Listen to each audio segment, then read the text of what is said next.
Hello everyone, कैसे हैं आप लोग। आज की क्लास में हम पढ़ने वाले हैं क्लास 10 साइंस का chapter number 8, how do organisms reproduce. ये बायोलॉजी का एक चैप्टर है। चलिए स्टार्ट करते हैं। इससे पहले कि हम ये समझे कि ऑर्गेनिजम्स कैसे रिप्रोड्यूस करते हैं, हमें ये समझना होगा कि ऑर्गेनिजम्स क्यों रिप्रोड्यूस करते हैं। ऐसा तो नहीं है कि हम लोग रिप्रोडक्शन अगर नहीं करेंगे, मतलब नए इंडिविजुअल्स को पैदा नहीं करेंगे तो हम मर जाएंगे, ऐसा तो नहीं है। तो हमें इतना एनर्जी वेस्ट करने की जरूरत क्या है इस रिप्रोडक्शन में। तो इसका आंसर जो भी हो, एक बात तो पक्का है कि we notice organisms because they reproduce. हम लोग अपने आसपास ऑर्गेनिजम्स को देख पाते हैं, ठीक है। वो इसीलिए है क्योंकि वो लोग क्या करते हैं, रिप्रोड्यूस करते हैं। इसको आप ऐसे समझिए, मान लीजिए आपने किसी टाइगर को देखा है। मान लीजिए वर्ल्ड में सिर्फ एक ही टाइगर होता, तो क्या आप वो टाइगर को देख पाते क्या? नहीं देख पाते ना। या फिर मान लीजिए आपने देख भी लिया, तो आने वाला जो फ्यूचर जनरेशन है, क्या वो टाइगर देख पाता? नहीं देख पाता। तो हम लोग किसी भी ऑर्गेनिजम्स को नोटिस कर पाते हैं, टाइगर को देख पाते हैं, क्योंकि वो टाइगर कभी ना कभी रिप्रोडक्शन किया होगा। उसके माँ बाप होंगे, उसने रिप्रोड्यूस किया, तो आज हम उसे देख पा रहे हैं। फिर अब ये रिप्रोड्यूस करेगा तो हम लोग का जो आने वाला पीढ़ी है वो उस टाइगर को देख पाएगा, ठीक है। तो रिप्रोडक्शन से हम लोग क्या करते हैं, हम लोग ऑर्गेनिजम्स को नोटिस कर पाते हैं। इतना समझे। It is the large number of organisms belonging to a single species that bring them to our notice। तो एक ही स्पीसीज के कई सारे ऑर्गेनिजम्स होने के कारण ही हम लोग उस ऑर्गेनिज्म को नोटिस कर पाते हैं। समझे इतना। चलिए, स्पीसीज मतलब एक ही प्रजाति का। फॉर एग्जांपल ह्यूमन बीइंग एक स्पीसीज हो गया, टाइगर एक स्पीसीज हो गया, लायंस एक स्पीसीज हो गया। समझे। आगे बढ़ते हैं। तो reproducing organisms create new individuals that look very much like themselves. तो रिप्रोडक्शन का मतलब क्या हो गया, ऐसे इंडिविजुअल्स को क्रिएट करना जो ठीक उन्हीं की तरह दिखे। रिप्रोडक्शन का एक डेफिनेशन यहाँ पे सिंपल सा ये हो जाएगा कि रिप्रोडक्शन में be defined as the biological process by which organisms give rise to their own kind. समझ में आ गया। ये एक ऐसा प्रोसेस है जिससे ऑर्गेनिज्म अपने ही तरह का नया ऑर्गेनिज्म को क्रिएट करते हैं। चलिए, ये हमने समझ लिया रिप्रोडक्शन होता क्या है। अब अगला टॉपिक है, do organisms create exact copies of themselves. तो हमने ये समझ लिया कि रिप्रोडक्शन के बाद बच्चा पैदा होगा, तो क्या वो बच्चा एकदम एग्जैक्ट कॉपी होगा पेरेंट्स का? चलिए देखते हैं ऐसा होता है कि नहीं। Organisms look similar because their body designs are similar. Organisms जैसे कि ह्यूमन बींग्स हो गए, हम एक जैसे दिखते हैं क्योंकि हमारा जो बॉडी डिजाइन है वो सिमिलर है। सबका 2 पैर होना है, 2 हाथ होना है, 1 सिर होना है, ठीक है। तो if body designs are to be similar, the blueprints for this design should be similar। तो अगर बॉडी डिजाइन सिमिलर होना है तो इसका मतलब उस बॉडी डिजाइन का जो ब्लूप्रिंट है, मतलब जिसमें ये इन्फॉर्मेशन लिखा हुआ कि हमारा 2 हाथ होना है, 2 पैर होना है, 1 सिर होना है, तो वो ब्लूप्रिंट भी सिमिलर होना पड़ेगा 2 इंसान का। मतलब मेरा और आपका दोनों का ब्लूप्रिंट जो है वो क्या होना चाहिए, सेम होना चाहिए, जिसमें ये जो डिजाइन है वो लिखा हुआ होता है। ब्लूप्रिंट मतलब इन्फॉर्मेशन कि हमारा बॉडी का डिजाइन कैसा होगा, ठीक है। तो reproduction at its most basic level will involve making copies of the blueprint of body design. इसका मतलब रिप्रोडक्शन सबसे बेसिक लेवल पे बोल सकते हैं, इसमें वो जो ब्लूप्रिंट है उसी का कॉपी बनाना होता है, ठीक है। एक बार जो हमारा बॉडी डिजाइन का जो इन्फॉर्मेशन है वो इन्फॉर्मेशन का कॉपी हो गया, उसके बाद उसी इन्फॉर्मेशन के अकॉर्डिंग हमारा बॉडी का डेवलपमेंट होगा। तो ये जो ब्लूप्रिंट है, मतलब ये जो इन्फॉर्मेशन है, ये कहाँ पाया जाता है? तो ये इन्फॉर्मेशन हमारे जो सेल्स है, सेल के अंदर न्यूक्लियस होता है, न्यूक्लियस के अंदर क्रोमोसोम्स होता है, और उस क्रोमोसोम्स के अंदर डीएनए होता है। तो इस डीएनए में ही ये इन्फॉर्मेशन पाया जाता है, ठीक है। एक बार यहाँ पे पढ़ लेते हैं। Chromosomes in the nucleus of a cell contain information. समझे।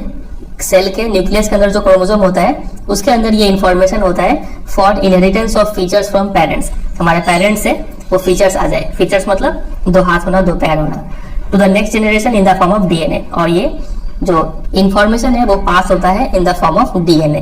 डीएनए का फुल फॉर्म याद कर लीजिए, एग्जाम में पूछे जाते हैं, डीऑक्सीराइबोन्यूक्लिक एसिड मॉलिक्यूल्स, ठीक है। तो डीएनए जो कि पाया जाता है सेल के न्यूक्लियस के अंदर, यही क्या है, इंफॉर्मेशन सोर्स है फॉर मेकिंग प्रोटीन्स। और प्रोटीन से ही क्या बनता है, मसल्स बनता है। अगर ये इन्फॉर्मेशन चेंज हो गया, डीएनए में जो इन्फॉर्मेशन है वो अगर चेंज हो गया, तो प्रोटीन का फॉर्मेशन भी चेंज हो जाएगा। और डिफरेंट प्रोटीन का मतलब ऑल्टर्ड बॉडी डिजाइन। ऑल्टर्ड का मतलब चेंज्ड बॉडी डिजाइन हमें देखने को मिलेगा, ठीक है। तो देयरफॉर बोल सकते हैं कि एक बेसिक इवेंट रिप्रोडक्शन के अंदर ये होता है कि creation of a DNA copy. सबसे छोटे स्तर पर रिप्रोडक्शन बोल सकते हैं कि डीएनए का कॉपी होना ही क्या कहलाता है, रिप्रोडक्शन कहलाता है। और डीएनए को कॉपी करने के लिए सेल्स क्या यूज करते हैं, केमिकल रिएक्शंस को यूज करते हैं, ठीक है। तो एक बार अभी तक जो भी पढ़े उसको एक बार रिकैप करते हैं। देखिए, ये है सेल, सेल के अंदर न्यूक्लियस, न्यूक्लियस के अंदर क्रोमोसोम्स, और क्रोमोसोम्स के अंदर डीएनए होता है। इसी डीएनए में क्या है, इंफॉर्मेशन है कि जो प्रोटीन का फॉर्मेशन होगा वो कैसा होगा, ठीक है। अगर ये इन्फॉर्मेशन को चेंज कर देंगे तो प्रोटीन फॉर्मेशन चेंज हो जाएगा और हमारा बॉडी डिजाइन भी चेंज हो जाएगा। इतना समझे? तो रिप्रोडक्शन के अंदर क्या होता है, उसी डीएनए का कॉपी बनाना होता है। ठीक है, ये डीएनए है और इसी डीएनए का एक कॉपी बनेगा रिप्रोडक्शन के अंदर। मतलब इंफॉर्मेशन पास हो गया इससे इसमें कि 2 हाथ बनाना है, 2 पैर बनाना है, 1 सिर बनाना है। ठीक है, और इस डीएनए कॉपी करने के लिए सेल्स कौन सा रिएक्शन यूज करते हैं, यहाँ पे लिखा हुआ है केमिकल रिएक्शंस का यूज करते हैं। इतना समझे? चलिए आगे बढ़ते हैं। अब देखिए, अब ऐसा भी नहीं है कि एक बार डीएनए कॉपी हो गया इसका मतलब डीएनए को शरीर के बाहर कर दो और इंडिविजुअल बन जाएगा, ऐसा नहीं है। हम लोग को डीएनए का साथ साथ additional cellular apparatus, cellular apparatus मतलब सेल्स के अंदर जो भी एपरेटस होते हैं, for example cytoplasm, nucleus, mitochondria, Golgi bodies, ribosomes, ये सब भी देना होगा। सिर्फ डीएनए बना देने से काम नहीं होने वाला है, समझे?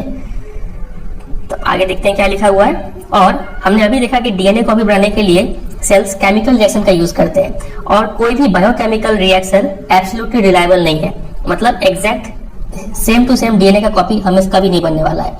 ये जो एक डीएनए था इसका जो कॉपी बन रहा था, ये कॉपी हुआ था by the use of chemical reaction. तो ये जो केमिकल रिएक्शन है ना, ये रिलायबल नहीं है, एग्जैक्ट कॉपी बना के नहीं देगा ये, समझे?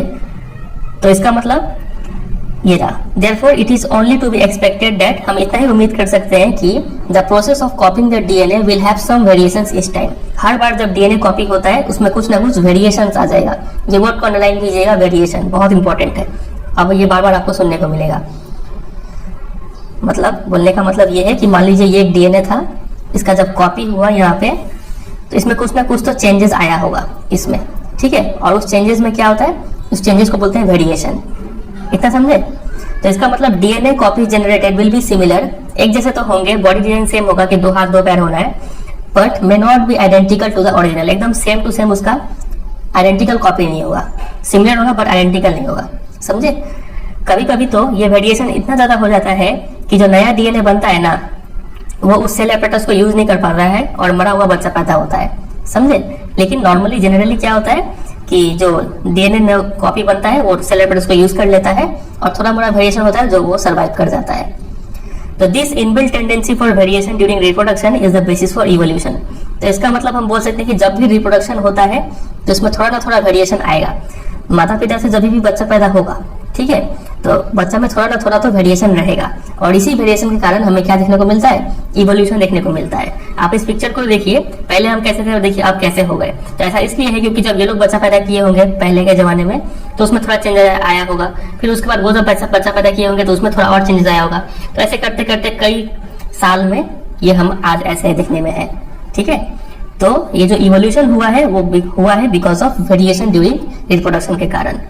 समझे कि नहीं समझे? चलिए अगला टॉपिक है। तो ये जो टॉपिक था हमारा कि do organisms create exact copies of themselves, क्या एकदम एग्जैक्ट कॉपी बनता है? तो इसका आंसर होगा नो, सिमिलर कॉपी बनता है बट नॉट आइडेंटिकल, ठीक है? चलिए दूसरा टॉपिक है द इंपॉर्टेंस ऑफ वेरिएशन। हमने अभी देखा कि रिप्रोडक्शन के दौरान वेरिएशन होता है, तो इसका इंपॉर्टेंस क्या है? हमने एक इंपॉर्टेंस तो समझ लिया कि ये इवोल्यूशन में हेल्प करता है। चलिए आगे देखते हैं और क्या इंपॉर्टेंस है। देखिए, तो population of organisms fill well defined places और niches in the ecosystem using their ability to reproduce. किसी भी ऑर्गेनिज्म का जो पॉपुलेशन है वो इकोसिस्टम में किसी एक खास प्लेस को या फिर नीश को यूज करता है, और नीश मतलब वहाँ पे एक पर्टिकुलर रोल को प्ले करता है, वहाँ के रिसोर्सेज को यूज करता है, वहाँ पे रहता है और वहाँ पे रिप्रोडक्शन भी करता है, ठीक है? अब मान लीजिए उस नीश में कुछ चेंजेस आ गया, उस प्लेस में कुछ चेंजेस आ गया। हो सकता है वहाँ का टेम्परेचर अप हो गया हो या फिर टेम्परेचर कम हो गया हो, या फिर हो सकता है वाटर लेवल वहाँ पे ज़्यादा बढ़ गया हो, या फिर हो सकता है ऊपर से मेटेओराइट टूटता हुआ तारा गिर गया हो वहाँ पे। फॉर एग्जाम्पल कुछ भी चेंज हो गया मान लीजिए उस प्लेस पे। तो अगर if population of reproducing organisms were suited to a particular niche and if the niche were drastically altered, the population would be wiped out।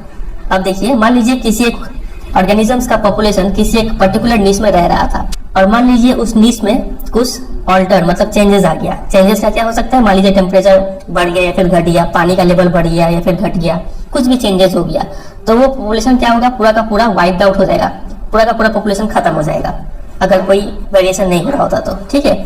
लेकिन मान लीजिए अब ये लोग रिप्रोडक्शन कर रहे थे तो कुछ ना कुछ इनके बच्चों में थोड़ा वेरिएशन आया होगा, हो सकता है उनमें ये शक्ति आ गया हो उस चेंजेस को वो जो ऑल्टरेशन था उस चेंजेस को झेलने का शक्ति आ गया हो बिकॉज ऑफ वेरिएशन। ठीक है, तो यहाँ पे लिखा है कि however if some variations were to be present in a few individuals in this population, अगर थोड़ा सा कुछ वेरिएशन हो कुछ इंडिविजुअल्स में तो there would be some chance for them to survive, तो हो सकता है थोड़ा तो चांस रहेगा कि उनका जो बच्चा है वो सर्वाइव कर जाए, क्योंकि उनके बच्चे के अंदर थोड़ा वेरिएशन है, थोड़ा चेंजेस है, और वो हो सकता है उस चेंज को थोड़ा झेल पाए। समझे बात क्या नहीं? एक एग्जाम्पल से समझते हैं। ये ग्रीन स्विट्जरलैंड के वो एग्जाम्पल है। If there were a population of bacteria living in temperate water, temperate water ऐसा वाटर होता है जो ना ही बहुत ज्यादा ठंडा हो और ना ही बहुत ज्यादा गर्म हो।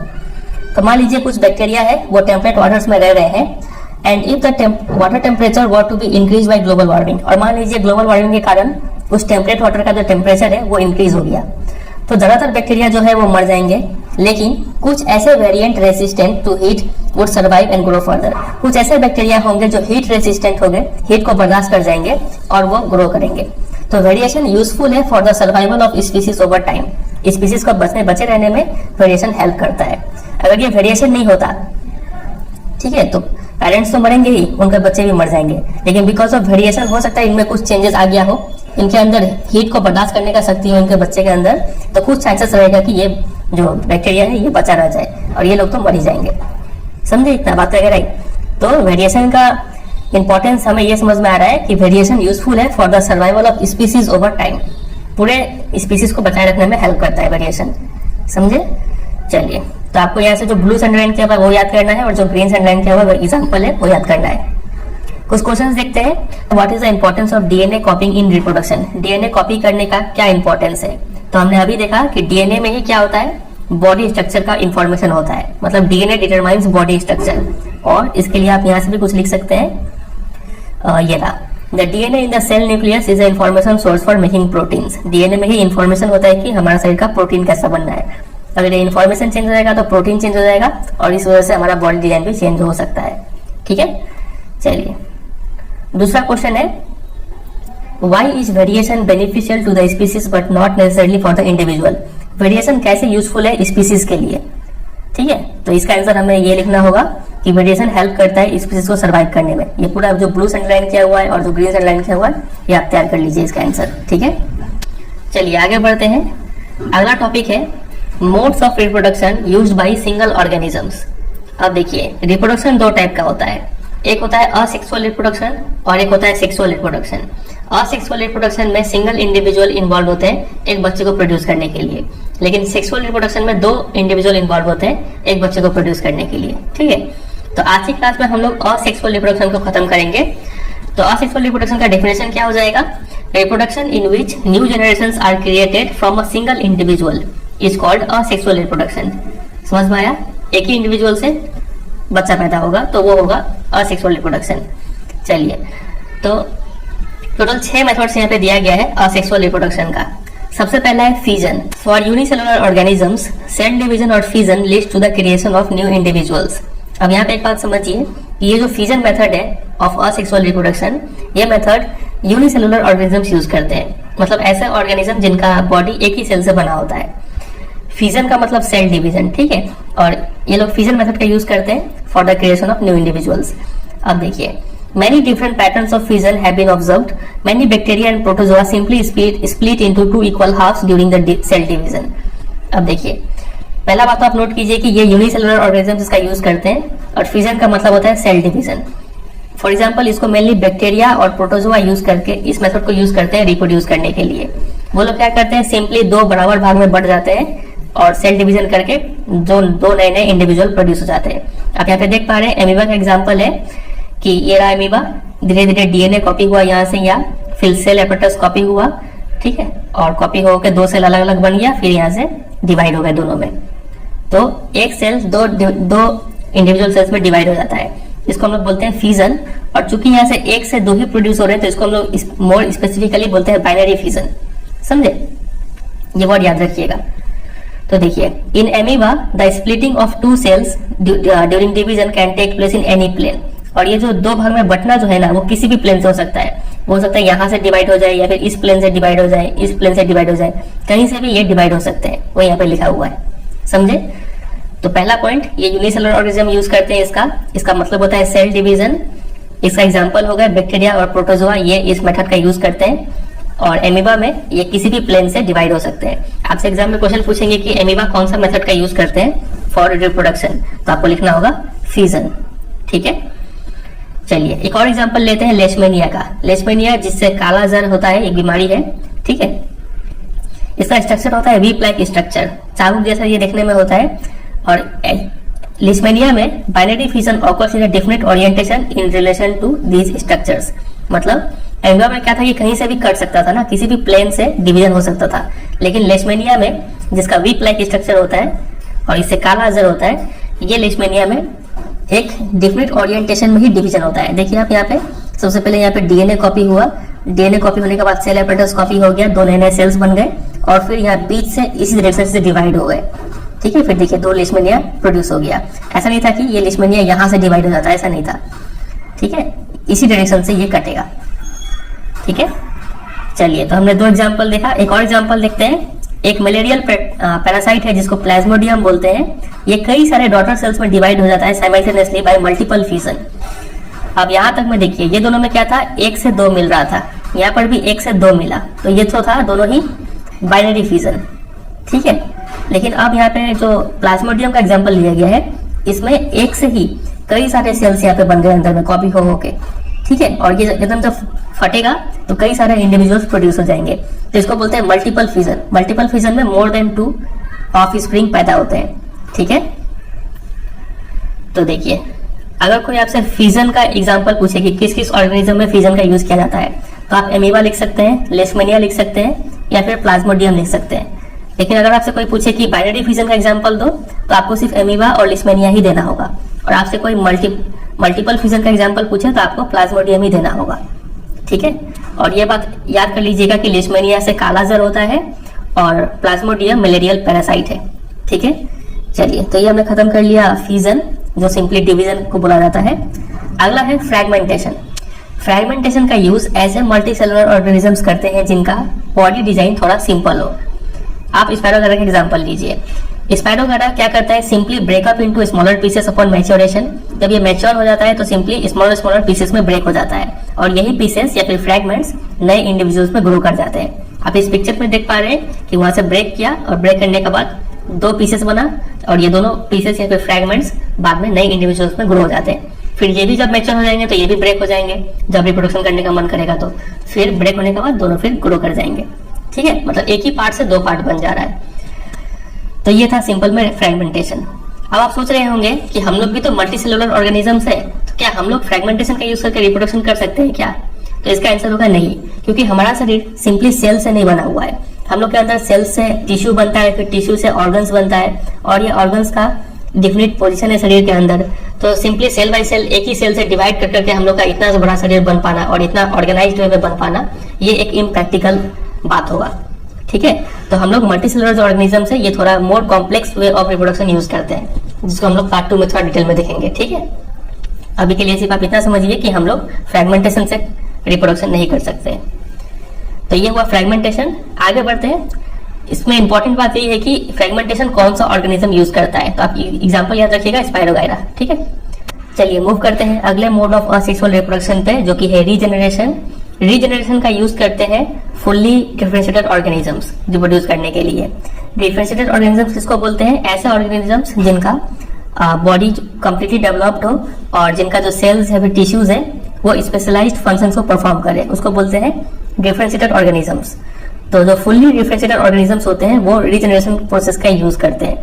तो ये देखिए, इसमें क्या होता है, they have the ability to give rise to new individuals from their body parts. इनमें एक खास एबिलिटी होता है कि इनके बॉडी पार्ट से नए नए इंडिविजुअल्स ग्रो कर जाए। That is, if the individual is somehow cut और broken up into many pieces, many of these pieces grow into separate individuals. अगर ये इसका शरीर को किसी भी तरीके से काट दिया जाए तो ये कटा हुआ जो पार्ट है वो वापस ग्रो करके एक नया इंडिविजुअल क्रिएट हो जाएगा। ठीक है, इसका एग्जांपल हो गया हाइड्रा और प्लेनेरिया। इनको कितने भी नंबर ऑफ पीसेस में काट दीजिए और हर एक पीस जो है वो ग्रो कर जाएगा इनटू कंप्लीट ऑर्गेनिज्म में। इस प्रोसेस को बोलते हैं रीजनरेशन। आप इसका एग्जांपल यहाँ पे देखिए, प्लेनेरिया का एग्जांपल है। ये था प्लेनेरिया, इसको 3 भाग में कट कर दिया गया और देखिए हर एक पार्ट वापस रीग्रो कर गया। तो इस प्रोसेस को बोलते हैं रीजनरेशन। समझ रहे हैं बात वगैरह? आगे देखते हैं और इसमें क्या लिखा हुआ है। अब देखिए इसमें कुछ कंडीशन है कि regeneration is carried out by specialised cells. Regeneration करने के लिए ये सेल्स होना बहुत जरूरी है। स्पेशलाइज्ड सेल्स क्या करते हैं, proliferate and make large number of cells. ये वापस डिवाइड होकर बहुत सारे सेल्स बनाते हैं और इन्हीं बहुत सारे सेल्स से different cells undergo changes to become various cell types and tissues. कुछ सेल्स चेंज हो जाते हैं और चेंज होके अलग टाइप के सेल्स बनते हैं और उससे कुछ अलग टाइप के टिश्यू बनते हैं। ठीक है, मतलब अब देखिए ये जो था एक फुल ऑर्गेनिज्म था, ये डिवाइड हो गया, कट हो गया 3 पार्ट में। अगर ये कटा हुआ पार्ट में स्पेशलाइज्ड सेल नहीं होता तो ये वापस रीग्रो नहीं कर पाता। ठीक है, तो इसमें यही कंडीशन है कि जो कटा हुआ पार्ट है उसमें स्पेशलाइज्ड सेल्स होना बहुत जरूरी है। चलिए, regeneration is not the same as reproduction since most organisms would not normally depend on being cut up to be able to reproduce। अब हम लोग रीजनरेशन को खासकर से रिप्रोडक्शन नहीं बोलते हैं, क्यों? क्योंकि यहाँ पे ऑर्गेनिजम्स को क्या करना पड़ रहा है, डिपेंड रहना पड़ रहा है किसी और पे कि वो मेरे को आके कट करे और तब हम जाके वापस रिप्रोडक्शन कर पाए। ठीक है, तो ये छोटा सा बात है, यहाँ पे वही लिखा हुआ है।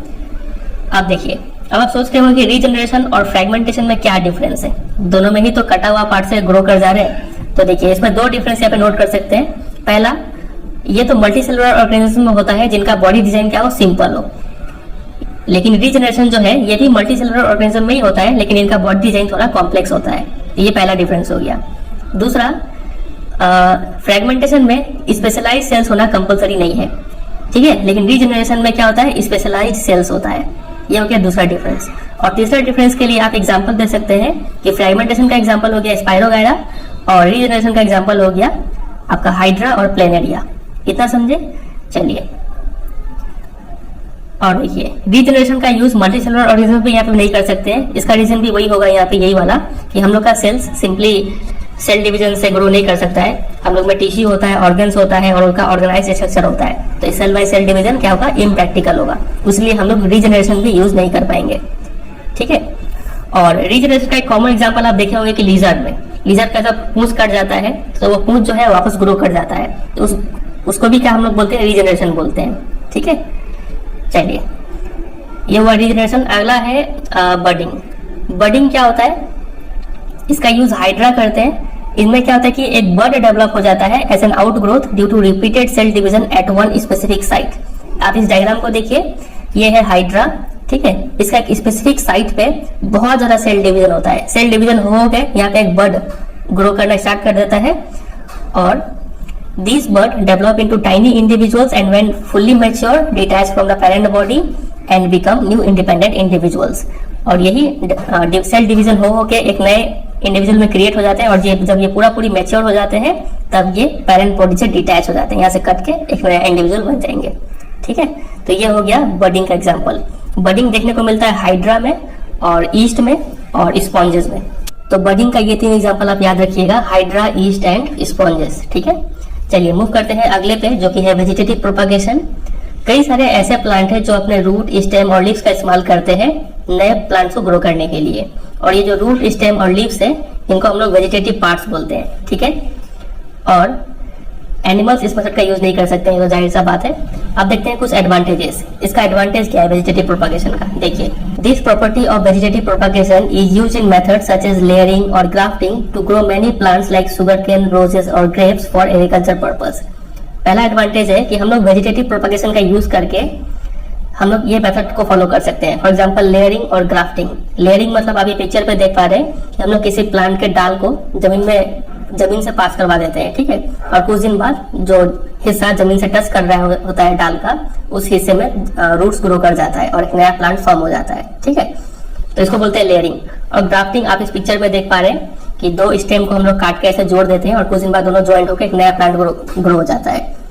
तो हम लोग तो ये दोनों मेथड हम लोग इसीलिए फॉलो कर पा रहे हैं क्योंकि हम लोग वेजिटेटिव प्रोपागेशन का यूज कर रहे हैं यहाँ पे। तो वेजिटेटिव प्रोपागेशन का यूज करके हम लोग शुगर केन, रोजेस और ग्रेप्स जैसे प्लांट को ग्रो कर सकते हैं फॉर एग्रीकल्चर पर्पस। ये हो गया पहला एडवांटेज। दूसरा, plant raised by vegetative propagation can bear fruits and flowers earlier than those produced from seeds. ऐसे प्लांट जो वेजिटेटिव प्रोपागेशन से ग्रो किए गए हैं उनमें फल और फूल जल्दी पकड़ते हैं उन प्लांट के कंपैरिजन में जो सीड से ग्रो किए गए हो। ठीक है, ये हो गया 2 एडवांटेज। तीसरा, such methods also make possible the propagation of plants such as banana, orange, rose and jasmine that have lost the capacity to produce seeds। ऐसे प्लांट जो अपना सीड्स को प्रोड्यूस करने का कैपेसिटी खो चुके हैं, मतलब उसमें बीज अब नहीं पैदा ले रहे, तो उन प्लांट को हम लोग वेजिटेटिव प्रोपागेशन मेथड का यूज करके रिप्रोड्यूस करवा सकते हैं। ये हो गया तीसरा एडवांटेज, ठीक है। और चौथा एडवांटेज है, another advantage of vegetative propagation is that all plants produced are genetically similar enough to the parent plant to have all its characteristic। जो प्लांट इसमें जनरेट होता है ना, नया प्लांट जो प्रोड्यूस होता है, वो काफी सिमिलर होते हैं अपने पेरेंट प्लांट से। इसका मतलब पेरेंट का जो भी गुण है वो बच्चा वाला प्लांट में वो सब गुण आएगा। ये हो गया चौथा एडवांटेज। तो ये चारों एडवांटेज को आप प्रिपेयर कर लीजिएगा, ठीक है। ग्रीन से एक पॉइंट है, फिर ब्लू से एक पॉइंट है, फिर ग्रीन से एक पॉइंट है, फिर ब्लू से ग्रीन का एक पॉइंट है। और बहुत बच्चे नोट्स के बारे में पूछते रहते हैं कि नोट्स चाहिए उन्हें, तो नोट्स कुछ अलग से प्रिपेयर नहीं करना है। जो हम अंडरलाइन कर रहे हैं ऐसे अंडरलाइन कर लीजिए, ये पूरा बुक ही आपका नोट्स होगा। और जो हम बात बोलते हैं, कोई एक्स्ट्रा पॉइंट हो तो आप यहीं कहीं पे साइड में नोट कर सकते हैं। ये जो स्पेस दिया गया है ये नोट्स के लिए ही दिया गया है, ठीक है। चलिए, और यहाँ पे एक एग्जांपल है ब्रायोफाइलम। ब्रायोफाइलम के लीव्स में आप ये देख पा रहे हैं छोटे छोटे बर्ड्स ग्रो कर रहे हैं, ठीक है। और यही जो छोटे छोटे फंगी है जमीन पे गिर जाएंगे और एक नया प्लांट ग्रो कर जाएंगे। तो आपसे एग्जाम में क्वेश्चन पूछेंगे कि कैसा प्लांट का एग्जांपल दो जो अपने लीव्स का यूज करता है for the purpose of reproduction. तो आपको लिखना होगा ब्रायोफाइलम, ठीक है। चलिए, और यहाँ पे टिश्यू कल्चर के बारे में बताया गया है। टिश्यू कल्चर में क्या होता है कि हम लोग किसी भी प्लांट के जो टिप है वहां से हम लोग कुछ सेल्स को सेपरेट कर लेते हैं, फिर उन सेल्स को एक आर्टिफिशियल मीडियम में रखते हैं और वहां पे उन सेल्स को डिवाइड होने देते हैं। और वो सेल्स डिवाइड हो के एक स्मॉल ग्रुप ऑफ सेल्स बनाते हैं जिसको हम लोग कैलस बोलते हैं। फिर उस कैलस को एक और मीडियम में ट्रांसफर कर दिया जाता है जहाँ पे उसे हार्मोन्स दिया जाता है और उस हार्मोन से उनमें ग्रोथ होता है और डिफरेंशिएशन होता है। डिफरेंशिएशन मतलब उनके नए नए ऑर्गन्स डेवलप होते हैं, स्टेम हो गया, लीव्स हो गए, ये सब डेवलप होते हैं। फिर उस प्लांटलेट को मिट्टी में डाल दिया जाता है, मतलब मिट्टी में गाड़ दिया जाता है। उसके बाद वो वहाँ पे एक मैच्योर प्लांट बन जाते हैं। और इस मेथड का यूज करके हम लोग मेनली ऑर्नामेंटल प्लांट्स को ग्रो करते हैं। ऑर्नामेंटल प्लांट मतलब सजावट वाले जो फूल हो गए, ये सब प्लांट्स को ग्रो करते हैं, ठीक है। तो ये बस मोर टू नो था टिश्यू कल्चर, ये आप एग्जाम में नहीं पूछा जाएगा, सिर्फ नॉलेज के लिए था ये। मूव करते हैं अगले मोड ऑफ असेक्सुअल रिप्रोडक्शन पे, जो कि है स्पोर फॉर्मेशन। अगर आप किसी ब्रेड को थोड़ी देर के लिए मॉइस्ट इन्वायरमेंट में छोड़ देंगे ना, तो आप पाएंगे कि थोड़ी देर बाद उसमें थ्रेड लाइक स्ट्रक्चर्स डेवलप हो गए हैं। ये थ्रेड लाइक स्ट्रक्चर्स और कुछ नहीं, Haifa of the bread mould है, जिसको हम लोग राइजोपस बोलते हैं।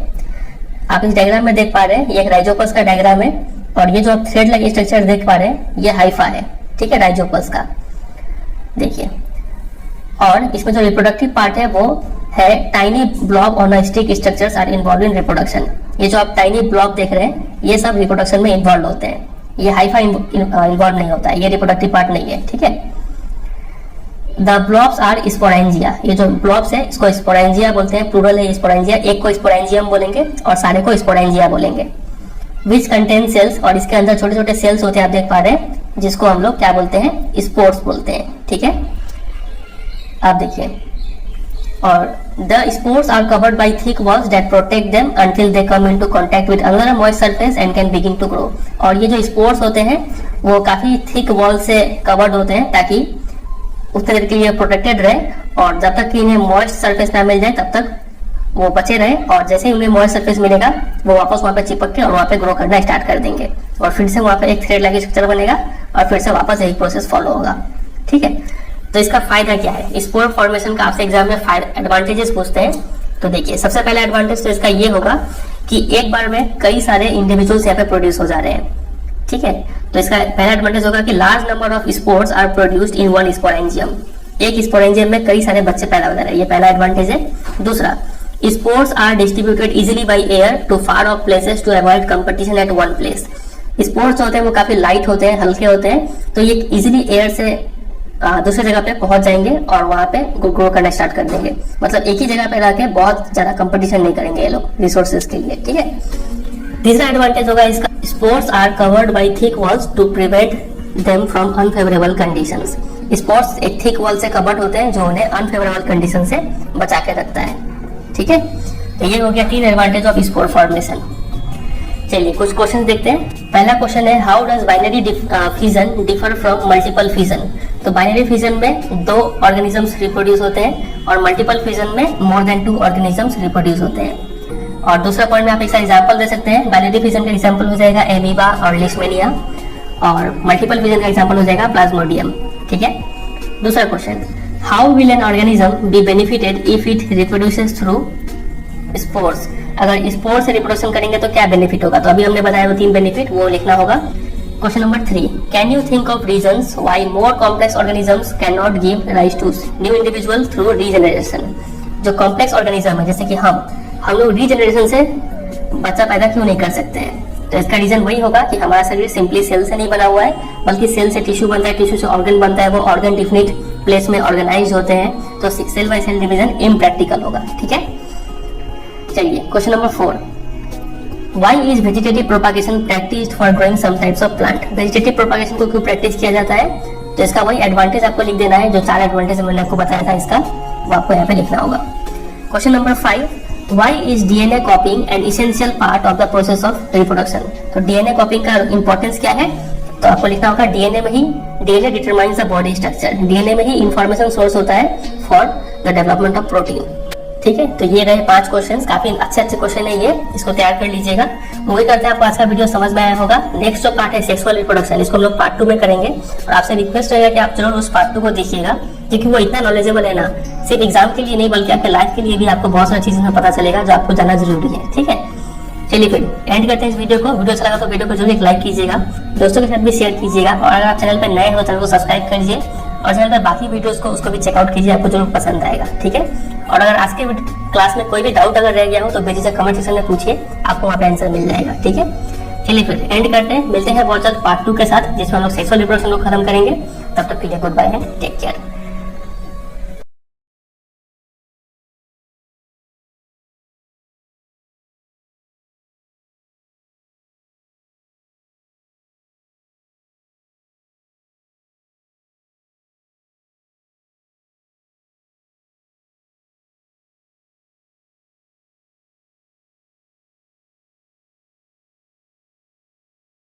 हेलो एवरीवन, कैसे हैं आप लोग। आज की क्लास में हम पढ़ने वाले हैं क्लास 10th साइंस का chapter number 8 how to organisms reproduce का पार्ट 2। आज की क्लास में हम सेक्सुअल रिप्रोडक्शन खत्म करेंगे। इसके पहले वाले पार्ट में हमने असेक्सुअल रिप्रोडक्शन खत्म किया था। अगर आपने उसे नहीं देखा है तो डिस्क्रिप्शन में लिंक दिया हुआ है, आप वहाँ पे जाकर देख सकते हैं। चलिए स्टार्ट करते हैं सेक्सुअल रिप्रोडक्शन। सबसे पहले समझते हैं सेक्सुअल रिप्रोडक्शन क्या होता है। तो सेक्सुअल रिप्रोडक्शन एक ऐसा मोड ऑफ रिप्रोडक्शन है जो डिपेंड करता है 2 इंडिविजुअल्स पे एक नई जनरेशन को पैदा करने के लिए। मतलब अगर 2 इंडिविजुअल इन्वॉल्व हो एक नया बच्चा पैदा करने के लिए, तो उस मोड ऑफ रिप्रोडक्शन को बोलते हैं सेक्सुअल रिप्रोडक्शन। समझ में आया? तो ये हो गया सेक्सुअल रिप्रोडक्शन का डेफिनेशन, इसको आप तैयार कर लीजिएगा। आगे बढ़ते हैं, अगला टॉपिक है why the sexual mode of reproduction. Sexual mode of reproduction का जरूरत क्या है। ठीक है, तो देखिए पिछली क्लास में हमने समझा था जब एक सेल से 2 सेल बनते हैं तो उसमें डीएनए का कॉपी बनाया जाता है। उसके बाद सेलुलर एपरेटस, याद है आपको सेलुलर एपरेटस, जो साइटोप्लाज्म हो गया, न्यूक्लियस, माइटोकॉन्ड्रिया, गोल्गी बॉडीज वगैरह वगैरह, ये सब चीज भी बनाए जाते हैं। और हमने ये भी देखा था कि जो डीएनए कॉपी का जो मैकेनिज्म है ये केमिकल रिएक्शन से होता है और ये एब्सोल्युटली एक्यूरेट नहीं था। इस वजह से वहां पे कुछ वेरिएशंस हो रहे थे, और ये वेरिएशंस का इंपॉर्टेंस भी हमने देखा था। 2 इंपॉर्टेंस देखा था वेरिएशन का। नंबर 1 ये इवोल्यूशन में हेल्प करता है, और नंबर 2 ये हेल्प करता है in the survival of species. याद है आपको, हमने बैक्टीरिया का एग्जांपल लेके समझा था। ठीक है, तो हम चाहते हैं कि ये वेरिएशन ज्यादा से ज्यादा हो। ठीक है, more and more variations to be generated, हम ये चाहते हैं। अब देखिए, लेकिन जो जब असेक्सुअल रिप्रोडक्शन हो रहा होता है ना, उसमें जो डीएनए कॉपिंग मैकेनिज्म है ये वेरिएशन तो पैदा करता है, लेकिन ये काफी स्लो वेरिएशन पैदा करता है, तो ज्यादा वेरिएशन नहीं कर पाता है। तो हम कैसे इस प्रोसेस को स्पीड अप कर सकते हैं, कैसे हम ज्यादा से ज्यादा वेरिएशन ला सकते हैं नई इंडिविजुअल में। तो इसका एक उपाय है, हम क्या कर सकते हैं कि 2 अगर डिफरेंट इंडिविजुअल्स लेंगे पॉपुलेशन से, तो उन दोनों का अलग अलग वेरिएशन होगा, और इन दोनों इंडिविजुअल्स के अगर डीएनए को कंबाइन कर दे, मतलब इन दोनों के वेरिएशन को कंबाइन कर दे, तो एक नया वेरिएशन होगा, समझे, और इसमें ज्यादा वेरिएशन हो पाएगा। तो सेक्सुअल मोड ऑफ रिप्रोडक्शन में यही चीज का यूज किया जाता है। It incorporates such a process of combining DNA from 2 different individuals during reproduction. मतलब सेक्सुअल रिप्रोडक्शन में 2 इंडिविजुअल्स का डीएनए को कंबाइन किया जाता है, और उस वजह से एक नया डीएनए फॉर्म होता है, और उस डीएनए में ज्यादा वेरिएशन होता है। तो यह जो क्वेश्चन था यहाँ पे कि why the sexual mode of reproduction, इसका इंपॉर्टेंस अब हमें समझ में आया कि सेक्सुअल मोड ऑफ रिप्रोडक्शन में ज्यादा वेरिएशन होता है compare to asexual mode of reproduction. समझे इतना? चलिए आगे बढ़ते हैं। अब देखिए यहाँ पे एक बहुत बड़ा डिफिकल्टी आ जाता है। वो डिफिकल्टी ये है कि अगर हम लोग 2 ऑर्गेनिजम्स का, 2 इंडिविजुअल का डीएनए कंबाइन करके एक नया डीएनए बनाएंगे, तो उस ऑर्गेनिज्म में, बच्चे में डबल डीएनए हो जाएगा। इसका जितना डीएनए था, इसका जितना डीएनए था, 2 डीएनए मिलेगा तो इसमें डबल डीएनए हो जाएगा ना, तो twice the amount of DNA हो जाएगा। तो वो जो नया डीएनए है वो सेलुलर एपैरेटस को यूज नहीं कर पाएगा और इस वजह से वो डीएनए मर जाएगा। तो इसका एक सॉल्यूशन जो बहुत सारे मल्टी सेलुलर ऑर्गेनिज्म यूज करते हैं वो ये है कि उनके शरीर में एक स्पेशलाइज्ड ऑर्गन्स होते हैं। अब स्पेशलाइज्ड ऑर्गन्स क्या होता है अभी हम थोड़ी देर में और डिटेल में देखेंगे। उस स्पेशलाइज्ड ऑर्गन्स में एक special lineage of cells, special type के सेल्स होते हैं जिनमें सिर्फ half the number of chromosomes और half the amount of DNA होते हैं compare to non reproductive body cells. अब ये क्या सब लिखा हुआ है, चलिए इसको समझते हैं। देखिए समझते हैं डीएनए लोकेटेड कहाँ पे होता है। ये देखिए ये एक सेल है, सेल के अंदर आपको पता है न्यूक्लियस, न्यूक्लियस के अंदर होते हैं क्रोमोसोम्स और क्रोमोसोम्स के अंदर होते हैं आपका डीएनए। ठीक है, मतलब आप देखिए तो कुछ ऑर्गेनिजम्स जो मल्टीसेलुलर ऑर्गेनिज्म है, फॉर एग्जांपल ह्यूमन बींग से ले लीजिए, ह्यूमन बींग्स में 46 क्रोमोसोम्स होते हैं। ठीक है, इसको आप याद रखिएगा। तो देखिए कुछ स्पेशल ऑर्गन्स होते हैं, वो स्पेशल ऑर्गन्स में एक स्पेशल टाइप के सेल्स होते हैं। इस सेल्स में सिर्फ आधे ही क्रोमोसोम्स होते हैं बाकी बॉडी सेल्स की तुलना में, और आधे क्रोमोसोम्स की वजह से उसमें डीएनए भी क्या होता है, हाफ अमाउंट होता है। ठीक है, as compare to the non reproductive body cells. और ये जो स्पेशल सेल्स होते हैं ना, इसको हम लोग जर्म सेल्स भी बोलते हैं। अब ये जर्म सेल का बहुत सारा नाम है, इसको आप यहाँ पे साइड में नोट कीजिएगा। इसको हम लोग जर्म सेल्स बोलते हैं, या फिर सेक्स सेल्स भी बोल सकते हैं, या फिर इसको गैमेट्स भी बोल सकते हैं, या फिर इसको रिप्रोडक्टिव सेल्स भी बोल सकते हैं। देख रहे कितना सारा नाम आ गया। तो ये सारा नाम ही एक ही चीज है। तो इस चैप्टर में बहुत बार ये सब नाम यूज होते रहेंगे अलग अलग टाइप से, तो आप इसको यहाँ पे नोट कर लीजिएगा, आपको समझने में आसानी होगा। तो देखिए अभी तक हमने क्या क्या समझा है कि एक प्रॉब्लम आ रहा था। वो प्रॉब्लम क्या होता था कि अगर 2 ऑर्गेनिज्म का डीएनए कंबाइन करेंगे तो डीएनए का ही डबल अमाउंट बना हो जाए। और डीएनए डबल होने से प्रॉब्लम क्या है कि वो सेलुलर एपैरेटस जो साइटोप्लाज्म है, न्यूक्लियस वगैरह वो सब यूज नहीं कर पाएगा और वो डीएनए मर जाएगा। ठीक है, तो इसका सॉल्यूशन क्या अपनाया है बहुत सारे मल्टी सेलुलर ऑर्गेनिज्म ने। उन्होंने क्या किया है कि उनके पास एक स्पेशलाइज्ड ऑर्गन्स है जिसमें एक स्पेशल टाइप के सेल्स होते हैं, जिसको जर्म सेल्स बोलते हैं, या फिर गैमेट्स बोलते हैं, या फिर सेक्स सेल्स बोलते हैं, या फिर रिप्रोडक्टिव सेल्स बोलते हैं। इस जर्म सेल्स में सिर्फ आधे ही क्रोमोसोम्स होते हैं, मतलब सिर्फ आधे ही डीएनए होते हैं। और जब ये दोनों डीएनए कंबाइन करेंगे तो जो नंबर ऑफ क्रोमोसोम्स था वो रीएस्टैब्लिश हो जाएगा, और वापस जो डीएनए कंटेंट है वो वापस नॉर्मल लेवल पे आ जाएगा जो एक इंडिविजुअल में होता है। समझ रहे बात वगैरह। अब देखिए जर्म सेल्स, एक इंडिविजुअल से एक जर्म सेल आया, दूसरे इंडिविजुअल से और एक जर्म सेल आया, और दोनों में आधे आधे क्रोमोसोम्स थे, मतलब आधे आधे डीएनए थे, और दोनों मिलकर एक नया सेल बनाए। ये आधा और ये आधा मिलकर एक पूरा बन गया। अगर हम ह्यूमन बींग्स का एग्जांपल लें, ह्यूमन बींग्स का सेल में 46 क्रोमोसोम्स होते हैं, लेकिन चूंकि ये जर्म सेल्स में सिर्फ आधे ही क्रोमोसोम्स होंगे, इसका मतलब इस जर्म सेल में सिर्फ 23 क्रोमोसोम्स होंगे और इस जर्म सेल में सिर्फ 23 क्रोमोसोम्स होंगे, और ये 23 मिलकर यहाँ पे 46, मतलब जो नॉर्मल ह्यूमन बींग्स में जो जितने क्रोमोसोम्स होते हैं वो वापस रिस्टोर हो जाएगा। ठीक है, अब देखिए तो 2 जर्म सेल्स मिलके एक नया सेल बनाते हैं, तो इस नए सेल को हम लोग क्या बोलते हैं, जाइगोट बोलते हैं। ये एक नया टर्म आ गया, इसको याद कीजिए। जाइगोट क्या होता है, 2 जर्म सेल्स का मिक्सचर को बोलते हैं जाइगोट। ठीक है, अब देखिए अब ये जाइगोट क्या हो जाएगा, ग्रो करेगा और डेवलप कर जाएगा एक नए ऑर्गेनिज्म में। लेकिन इस जाइगोट को ग्रो और डेवलप करने के लिए कुछ एनर्जी चाहिए, स्टोर्स ऑफ एनर्जी चाहिए। अब ये कैसे इसको मिलेगा, अब देखिए हमने अभी भी देखा जो जर्म सेल्स है वो 2 इंडिविजुअल से आएंगे। तो एक जर्म सेल जो होता है ना वो थोड़ा बड़ा होता है और उसमें फूड स्टोर्स होता है, और दूसरा जो जर्म सेल है वो छोटा होता है लेकिन मोटाइल मतलब मूवेबल, मूव कर सकता है वो। तो ऐसा जर्म सेल जो मूव कर सकता है उसको हम लोग मेल गैमेट बोलते हैं, और ऐसा जर्म सेल जो खाना स्टोर करता है, फूड स्टोर करता है, वो होता है फीमेल गैमेट। बात वगैरह समझ रहे हैं। देखिए अब यहाँ पे गैमेट शब्द आ गया ना, समझ रहे हैं ना, गैमेट किसको बुला जा रहा है, जर्म सेल को बुला जा रहा है। जर्म सेल 2 टाइप का होता है, एक होता है बड़ा जिसमें फूड हो, ठीक है, और एक होता है छोटा जो मोटाइल हो, मूव कर पाए।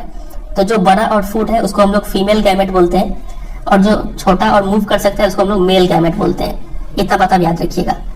ठीक है, चलिए अब इसको हम लोग, तो ये हमने बेसिक समझ लिया, अब इसको अप्लाई करेंगे पहले फ्लावरिंग प्लांट्स में और उसके बाद ह्यूमन बींग्स में, समझेंगे कि ये सब कैसे काम होता है। फिलहाल के लिए आप यहाँ पे एक और टर्म समझिए जिसको बोलते हैं फर्टिलाइजेशन। तो देखिए ये है एक मेल गैमेट और ये है फीमेल गैमेट, दोनों में आधे क्रोमोसोम्स दोनों मिक्स होंगे, और मिक्स होकर क्या बना देंगे, जाइगोट बना देंगे। इस जाइगोट में नॉर्मल नंबर ऑफ क्रोमोसोम्स होंगे। अब देखिए इस दोनों का जो मिलने का प्रोसेस है इसको हम लोग बोलते हैं फर्टिलाइजेशन। तो what is fertilisation, the process of fusion of male and female gamete is called fertilisation. Fusion मतलब दोनों का मिलना। ठीक है, इतना बात आप समझे। तो अभी तक हमने जो भी पढ़ा है उसको एक बार जल्दी से रिकैप करते हैं। सबसे पहले हमने समझा कि सेक्सुअल रिप्रोडक्शन बोलते किसको है। इसमें 2 इंडिविजुअल इन्वॉल्व होते हैं और एक नया जनरेशन मतलब एक नया बच्चा पैदा होता है। इसका जरूरत क्या है? इसका जरूरत यही है कि इससे ज्यादा वेरिएशन पैदा होता है क्योंकि इसमें 2 इंडिविजुअल इन्वॉल्व होते हैं। दोनों का वेरिएशन कंबाइन होकर एक और नया वेरिएशन पैदा हो जाता है। ठीक है, ये हमने समझा। लेकिन यहाँ पे एक मेजर डिफिकल्टी प्रॉब्लम आता है कि डीएनए कहीं डबल ना हो जाए।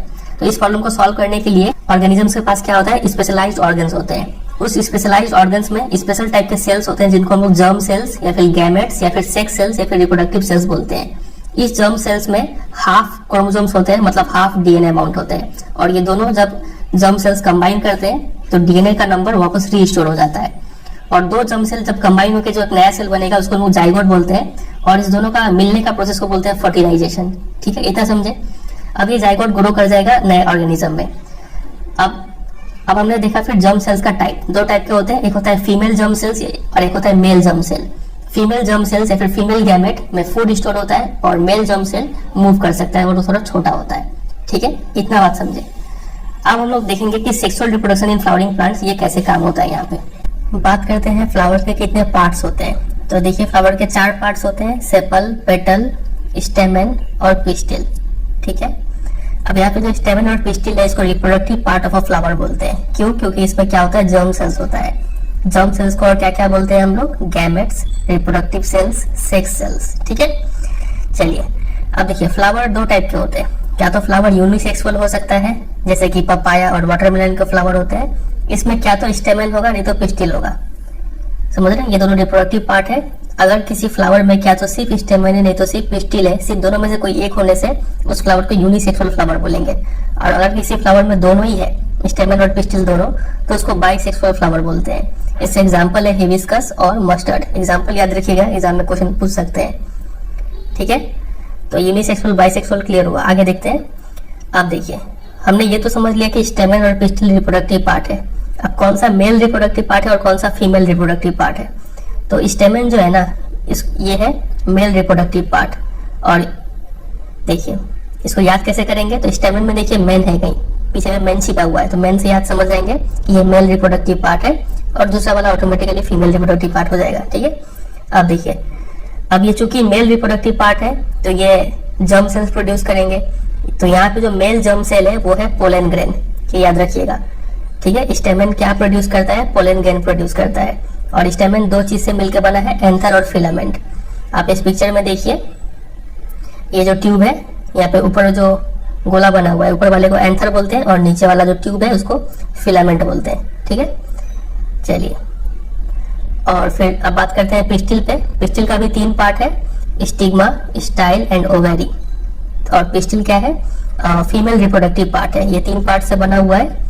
3 पार्ट का नाम क्या क्या है? ओवेरी, स्टाइल, स्टिग्मा हमने अभी देखा।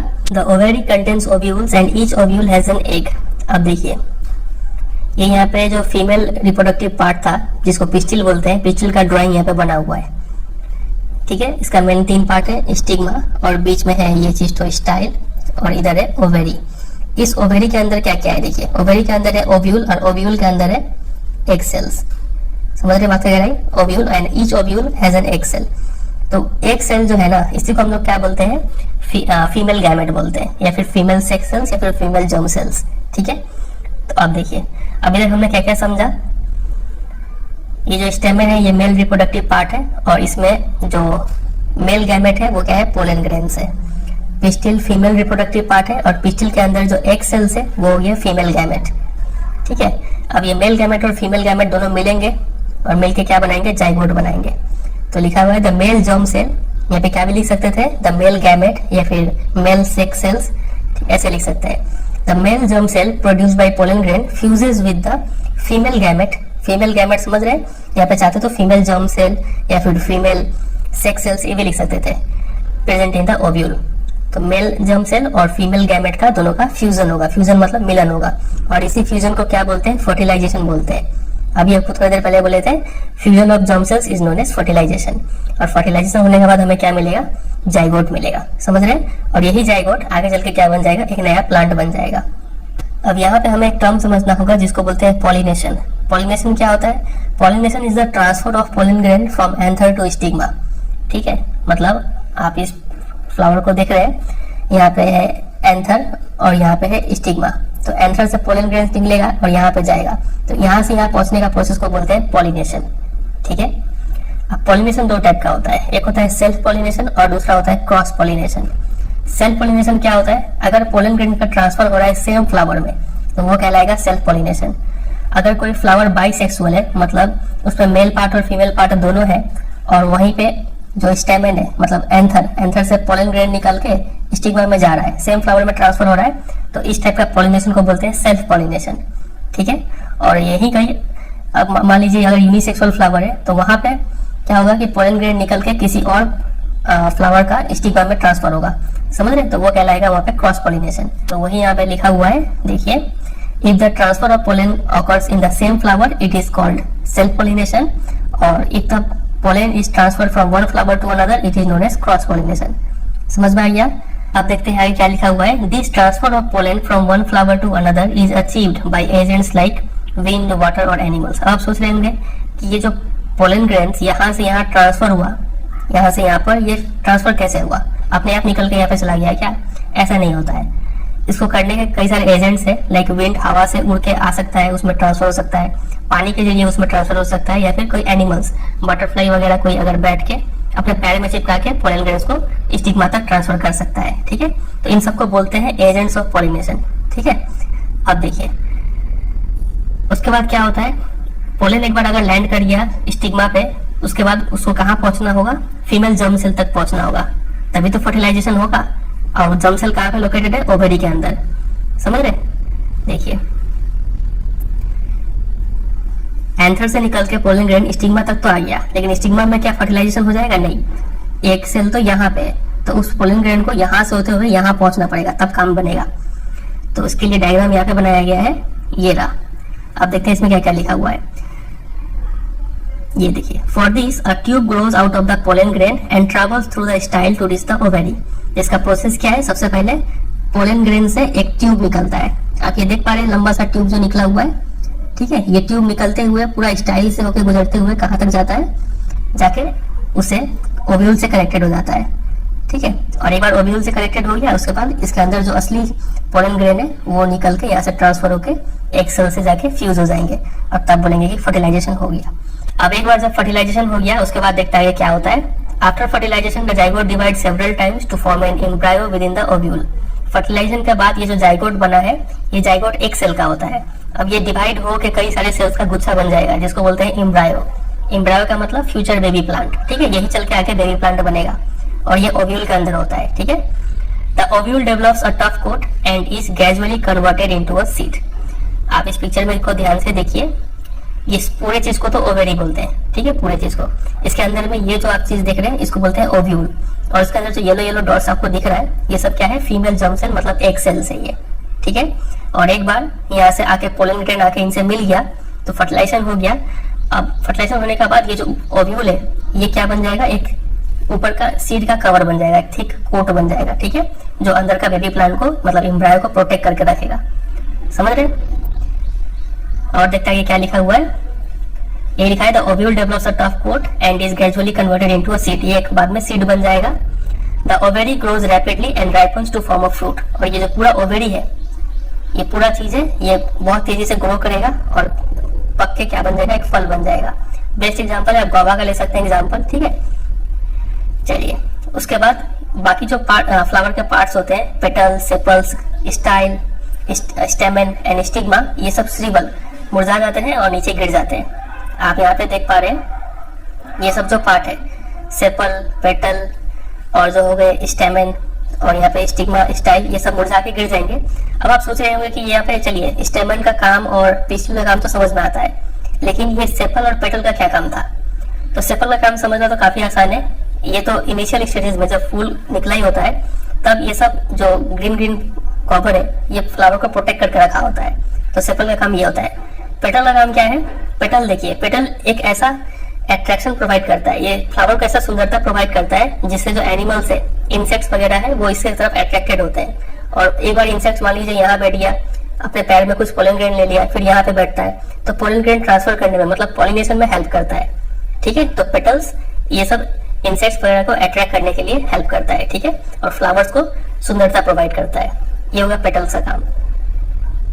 चलिए आगे देखते हैं और कुछ है यहाँ पे लिखा हुआ। The seed contains the future plant और embryo which develops into a seedling under appropriate conditions. This process is known as germination. इसी सीड के अंदर फ्यूचर प्लांट होता है, उस फ्यूचर प्लांट को क्या बोलते हैं? एम्ब्रायो बोलते हैं। और यही आगे चल के एक छोटा सा पौधा में कन्वर्ट हो जाएगा अगर उसको अप्रोप्रिएट कंडीशन मिला तो। और इस प्रोसेस को बोलते हैं जर्मिनेशन। जर्मिनेशन क्या होता है? Germination is the process of seeds developing into new plants. ठीक है, आप यहाँ पे देख पा रहे हैं एक जर्मिनेशन का डायग्राम बना हुआ है। ये देखिए एक चना का, यहाँ पे चना भी तो एक सीड है, चना जैसा यहाँ पे ड्राइंग बना हुआ है। इसका दो पार्ट को कॉटिलेडन्स बोलते हैं। ये कॉटिलेडन है, ये भी एक कॉटिलेडन है। यहाँ पे फूड स्टोर होता है। और ये जो आपका है बेबी प्लांट है। ऊपर वाले पार्ट को बोलते हैं शूट और नीचे वाले पार्ट को बोलते हैं रूट। ठीक है, अब चूंकि ये आगे चल के बनेगा शूट रूट, तो इसलिए फ्यूचर रूट बोला गया है। स्पेशल नाम है इसका प्लीम्यूल एंड रेडिकल। ठीक है, फ्यूचर शूट और रूट को बोलते हैं। तो यही था पूरा कैसे प्लांट में रिप्रोडक्शन होता है। ठीक है, तो अब देखिए जितना ऑनलाइन किया उसका तैयार करना है और क्या क्या डायग्राम प्रैक्टिस करना है। ये डायग्राम प्रैक्टिस करना है 8.7।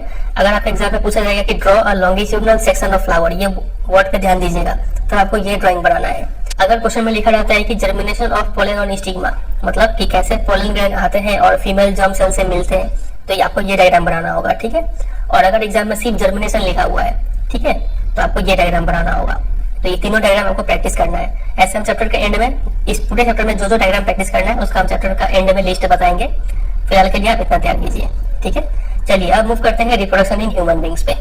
Humans sexual mode of reproduction use करते हैं। और देखिए जैसे जैसे हमारा शरीर ओल्ड होता है, जैसे जैसे हम उम्र में बढ़ते जाते हैं, वैसे वैसे हमारे शरीर में चेंजेस होता है। अब इस चेंजेस को हम लोग दो कैटेगरी में डिवाइड कर सकते हैं। एक चेंज तो ऐसा है जिसमें हाइट बढ़ता है, हमारे दूध के दांत झड़ जाते हैं, परमानेंट टीथ आते हैं। ठीक है, इन सब चेंजेस को हम लोग ग्रोथ वाले चेंजेस बोलते हैं। और एक टाइप का चेंजेस है जो अर्ली टीनेज ईयर्स में होता है, 12-13 साल की उम्र में ये चेंजेस होना स्टार्ट होता है। ये नए सेट ऑफ चेंजेस होते हैं। अब ये चेंजेस कौन से हैं देखिए। कुछ चेंजेस तो ऐसे होते हैं जो बॉयज और गर्ल्स दोनों में सेम होते हैं। अब वो चेंजेस कौन से हैं? टोटल 4 टाइप के ऐसे चेंजेस है।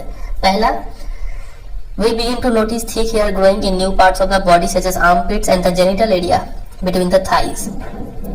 armpits मतलब कांख में और genital area जांघों के बीच में नए बाल उगना शुरू हो जाते हैं। ये पहला चेंज है।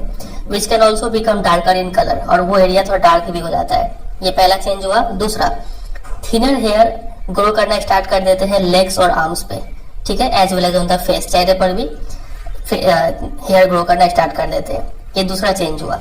तीसरा, स्किन जो है वो काफी ऑयली हो जाता है और कुछ पिंपल्स निकलना शुरू हो जाते हैं। ये बॉयज गर्ल्स दोनों में होता है। ठीक है, और चौथा चेंज है हम कॉन्शियस होना स्टार्ट हो जाते हैं और हम अवेयर हो जाते हैं अपने बॉडी के तरफ भी और दूसरे के शरीर की तरफ भी। मतलब अब हम लोग दूसरे के शरीर को कुछ और नजरिए से देखते हैं। ठीक है, तो ये 4 टाइप का चेंजेस है जो बॉयज और गर्ल्स दोनों में सेम है, कॉमन है। ठीक है, अब कुछ ऐसे चेंजेस है जो गर्ल्स में अलग होते हैं और बॉयज में अलग होते हैं। वो कौन से चेंजेस है देखिए। गर्ल्स में 3 टाइप के चेंजेस होते हैं। पहला, breast size begins to increase, breast का साइज बढ़ जाता है। दूसरा, जो निपल्स वाले जो स्किन है वो डार्क कलर के हो जाते हैं at the tip of the breast. और तीसरा, गर्ल्स का मेंस्ट्रुअल साइकिल स्टार्ट हो जाता है। Girls begin to menstruate. अब ये मेंस्ट्रुएट क्या होता है थोड़ी देर में हम डिटेल में समझेंगे। ठीक है, तो ये 3 चेंजेस है गर्ल्स में। बॉयज में भी 3 चेंजेस होते हैं। पहला देखिए, thick hair grow on the face, चेहरे पर हल्का हल्का दाढ़ी निकलना स्टार्ट हो जाता है। दूसरा, their voice began to crack, voice थोड़ा कर्कश हो जाता है। और तीसरा, पेनिस जो है वो ओकेजनली बड़ा होता है और खड़ा हो जाता है, आइदर इन डे ड्रीम्स और एट नाइट। दिन में कुछ सोच के खड़ा हो जाए, ठीक है, किसी हॉट लड़की के बारे में सोचना है फिर कुछ और तरीके से सोचना, तो पेनिस खड़ा हो जाता है। और नाइट में, ठीक है, पेनिस क्या होता है थोड़ी देर में समझ लेंगे। और नाइट में भी कुछ सपना अपना देखने से या फिर कुछ सोचने से ये पेनिस जो है वो ओकेजनली कभी कभी खड़ा होता है। ऐसा नहीं कि रो हर रात को खड़ा हो जाएगा, ऐसा नहीं है। ठीक है, तो ये 3 चेंजेस है जो बॉयज में होते हैं और ये 3 चेंजेस है जो गर्ल्स में होते हैं। ठीक है, और यहाँ पे जो 4 चेंजेस बताए गए थे वो बॉयज और गर्ल्स दोनों में होते हैं। तो ये सब जो चेंजेस है ना, ये सब चेंजेस जो है वो काफी स्लोली होते हैं और ये सब में हर लड़के लड़की में एक टाइम पे नहीं होते हैं। किसी में मान लीजिए 12 साल में ही दिख गया, किसी को 10 साल में दिख गया सब चेंजेस, किसी का लेट होता है थोड़ा, 14 साल में दिखता है चेंजेस। ठीक है, और ये चेंजेस ऐसा नहीं है कि एक बार में कंप्लीट हो जाए। फॉर एग्जाम्पल, अगर आपके चेहरे पर बाल आ रहा है, ठीक है, मान लीजिए दाढ़ी उग रहा है, तो ऐसा नहीं कि आज हुआ और कल एकदम बड़ा बड़ा दाढ़ी हो गया, ऐसा नहीं है। ये लगभग 23-24 साल तक करके धीरे धीरे आपका दाढ़ी पूरा चेहरे पर आना स्टार्ट होगा। ठीक है, मतलब गाल वाले एरिया पे। तो इस सब चेंजेस का 3 फीचर आप याद रखिएगा कि ये चेंजेस काफी स्लो होते हैं। Number 2, do not happen at the same time, सब में एक ही टाइम में नहीं स्टार्ट होता है, किसी में लेट किसी में जल्दी स्टार्ट होता है, और ये चेंजेस एक बार में कंप्लीट नहीं होते हैं। तो ये सब जो चेंजेस है ना, ये सब चेंजेस क्या डिनोट करता है? ये सब डिनोट करता है कि आपका जो बॉडी है वो सेक्सुअल मैचुरेशन कर रहा है, मतलब सेक्सुअली मैचुरेट हो रहा है, मतलब सेक्स करने के लिए तैयार हो रहा है आपका बॉडी। ये सब चेंजेस अगर आप में हो रहा है तो समझ रहे। होता क्या है कि जब हम लोग 1 से लेकर 10 साल के बीच में होते हैं, तब हमारा शरीर का जो ग्रोथ है ना वो काफी तेज होता है, हाइट काफी तेज गति से इंक्रीज होता है, मसल्स डेवलप होता है। अब 10 साल के बाद जब थोड़ा बॉडी का ग्रोथ स्लो डाउन होता है, तब बॉडी का जो रिप्रोडक्टिव टिश्यू है वो ग्रो करना स्टार्ट करता है, वो मैच्योर होना स्टार्ट हो जाता है, ठीक है। और यही पीरियड को हम लोग क्या बोलते हैं? प्यूबर्टी बोलते हैं। तो प्यूबर्टी का डेफिनेशन क्या हो जाएगा? तो puberty is the period during which immature reproductive system of boys and girls mature and become capable of reproducing. ये हो जाएगा प्यूबर्टी का डेफिनेशन। प्यूबर्टी स्टार्ट कब होता है? लगभग 10-11 साल में स्टार्ट होता है, ठीक है। गर्ल्स में लगभग 10 साल की उम्र में और बॉयज में लगभग 11 साल की उम्र में ये प्यूबर्टी का सिम्टम्स दिखना स्टार्ट होता है। प्यूबर्टी के सिम्टम्स क्या क्या है? मतलब ये सब जो चेंजेस है ये आप नोटिस करना स्टार्ट करेंगे, ठीक है। तो देखिए एग्जाम में आपसे क्वेश्चन पूछते हैं कि जो प्यूबर्टी के टाइम में बॉयज और गर्ल्स में क्या कॉमन चेंजेस होते हैं, प्यूबर्टी के टाइम में गर्ल्स में स्पेशली कौन सा टाइप का चेंजेस होता है, बॉयज में किस टाइप का चेंजेस होता है। तो ये सब आपको ध्यान रखना है। प्यूबर्टी का डेफिनेशन भी आप ध्यान रखिएगा, जो हम बोले वो वाला, ठीक है। चलिए आगे मूव करते हैं। अब देखिए हमें तो पता है कि सेक्सुअल मोड ऑफ रिप्रोडक्शन में 2 इंडिविजुअल का जर्म सेल्स ज्वाइन होते हैं, मतलब मिलते हैं। अब ये ज्वाइन होने का तरीका 2 हो सकता है। क्या तो external release of germ cell हो सकता है from the bodies of individual, जैसे कि फ्लावर में देखने को मिलता है। फ्लावर में हमने देखा था कि जो एंथर है, मतलब जो स्टेमन है, उसमें से पोलन ग्रेन निकल के कहाँ जा रहा था? स्टिग्मा, मतलब पिस्टिल में जा रहा था, ठीक है। तो एक्सटर्नली ट्रांसफर हो रहा था वहां पे।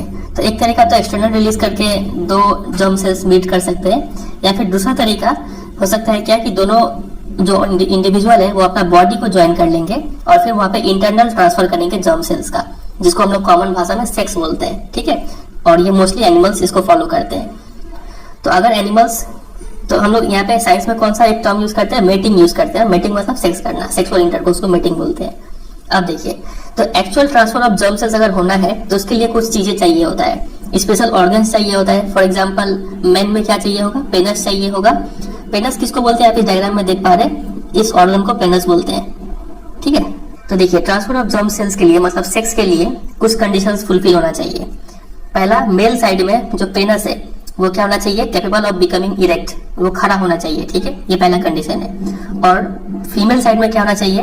क्योंकि मैमल जैसे कि ह्यूमंस, उसमें जो मम्मी का बॉडी है वो बेबी को कई लंबे पीरियड के लिए अपने शरीर में रखा रहता है, और उसको जब पैदा हो जाता है तो उसको ब्रेस्ट फीड भी करना पड़ता है। इसका मतलब फीमेल साइड में क्या होना चाहिए?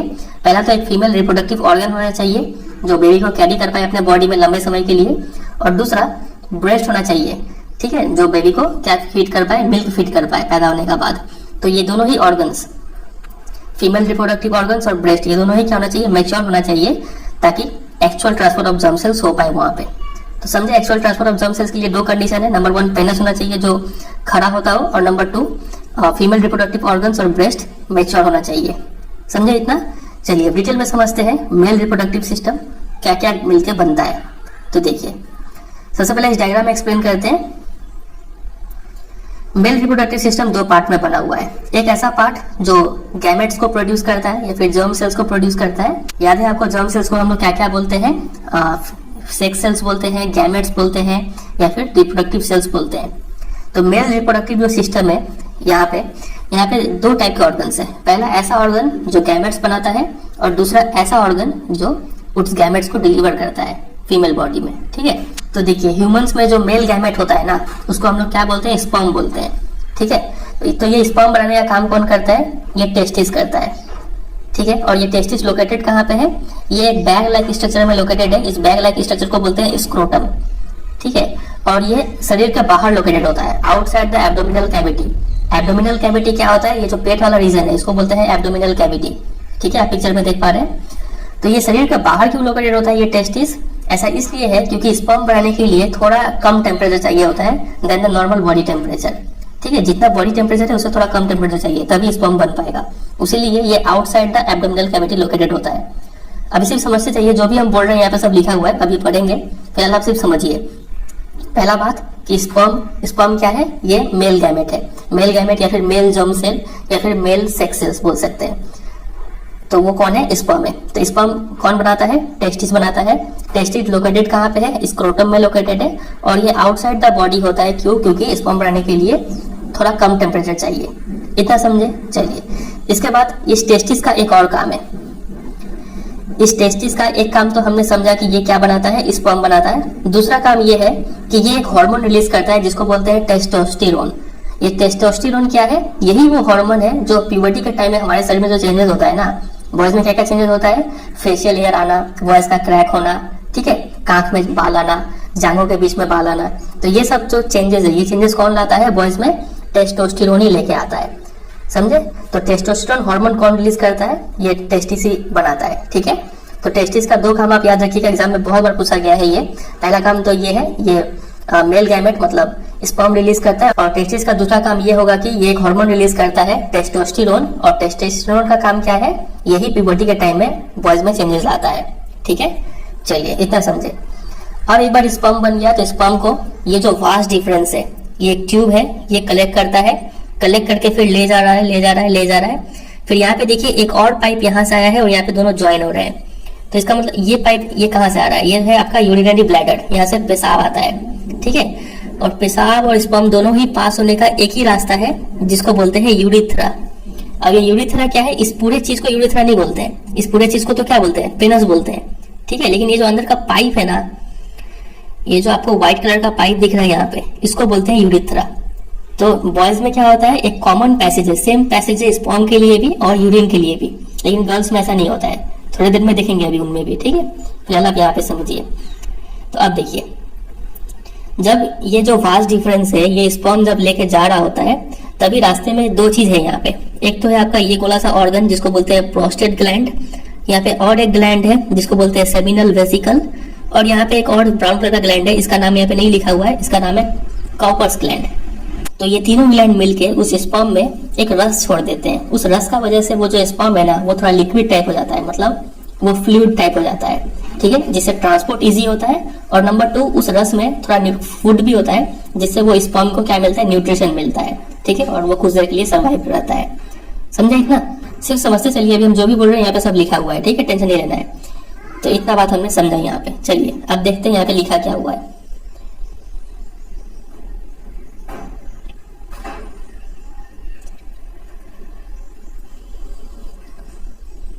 तो देखिए, सबसे पहले तो यहाँ पे लिखा हुआ है, जो मेल रिप्रोडक्टिव सिस्टम है वो दो पार्ट से बना हुआ है। एक तो वो जो जर्म सेल बनाता है, जर्म सेल मेल का क्या कहलाता है, स्पर्म कहलाता है। ठीक है।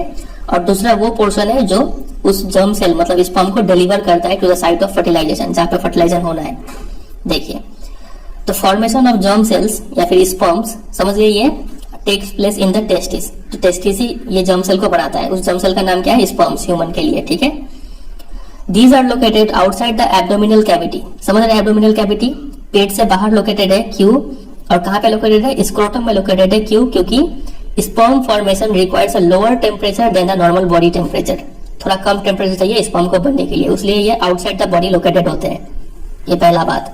उसके बाद the role of testis in the secretion of hormone testosterone. ये टेस्टिस एक और काम करता है, टेस्टोस्टेरोन रिलीज करता है। ये बात है।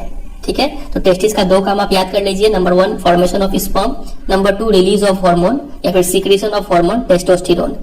टेस्टोस्टेरोन का काम क्या है, testosterone brings about changes in appearance seen in boys eight the time of puberty. Puberty के टाइम में जो चेंजेस होता है वो टेस्टोस्टेरोन ही लेके आता है। The sperms formed are delivered through the vas deferens which unites with the tube coming from the urinary bladder. तो स्पर्म जो बन गया वो वास्ट डिफरेंस जो है वो कलेक्ट करता है और ले जा रहा होता है, और रास्ते में एक ट्यूब आ रहा होता है यूरिनरी ब्लैडर से, जो यहाँ पे दोनों मिलते हैं। ठीक है। तो इसका मतलब क्या निकल रहा है, जो यूरिथ्रा है, ये यूरिथ्रा ये क्या है, कॉमन पैसेज है बोथ स्पर्म के लिए भी और यूरिन के लिए भी। समझा इतना बात। और अलोंग द पाथ, रास्ते में कुछ ग्लैंड्स है, जैसे कि प्रोस्टेट ग्लैंड, सेमिनल वेसिकल, ये दोनों ग्लैंड, और एक ग्लैंड है यहाँ पे काउपर्स ग्लैंड। ये सब ग्लैंड मिलके क्या करते हैं, add their secretions so that the sperm are now in a fluid। कुछ रस छोड़ते हैं जिससे वो स्पर्म फ्लूइड में कन्वर्ट हो जाता है और इससे ट्रांसपोर्ट इजी होता है। ठीक है। और एक काम है इस सिक्रेशन का कि ये जो फ्लूइड है वो न्यूट्रिशन भी प्रोवाइड करता है। तो एग्जाम में आपसे क्वेश्चन पूछेंगे कि प्रोस्टेट और सेमिनल वेसल, प्रोस्टेट ग्लैंड और सेमिनल वेसिकल्स का क्या काम है।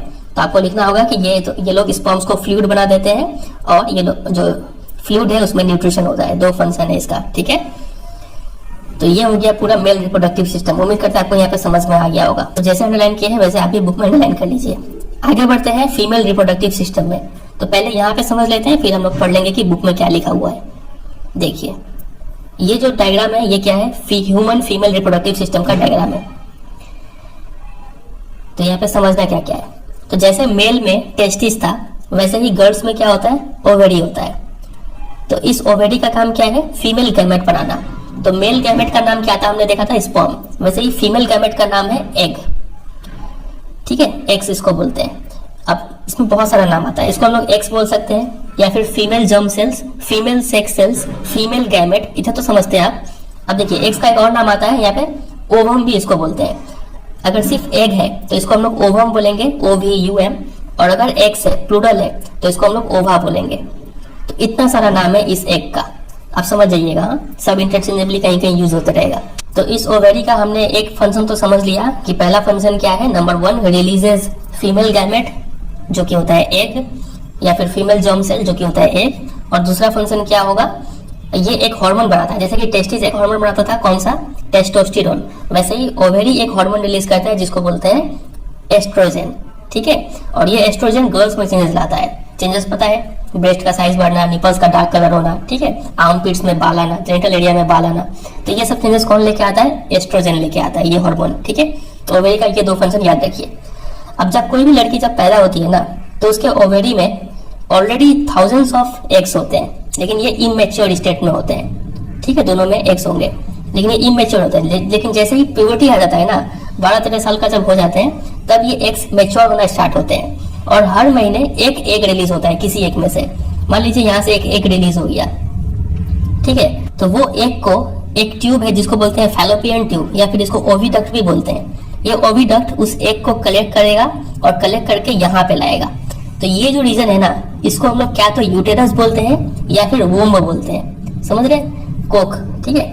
तो आपसे एग्जाम में क्वेश्चन पूछेंगे कि फैलोपियन ट्यूब का काम क्या है, तो ये एग को कैरी करता है from ovary to the uterus या फिर वोम्ब, समझे इतना। अब देखिए ये जो यूटेरस है ना, ये यूटेरस ये ओपन होता है किसमें, वजाइना में, ठीक है। ये आपका वजाइना, और ये जो ओपनिंग है इसको क्या बोलते हैं, कर्विक्स बोलते हैं।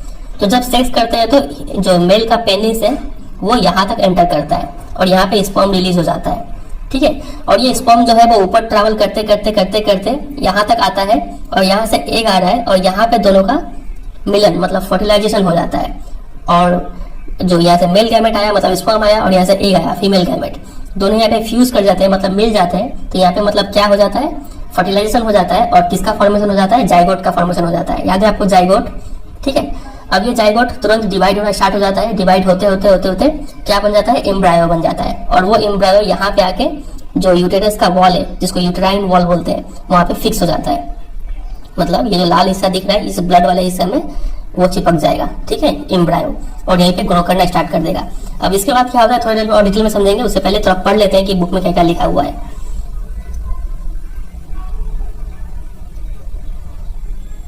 देखिए द फीमेल जर्म सेल्स जिसको एग बोलते हैं वो कहाँ पे बनते हैं, ओवेरीज में बनते हैं।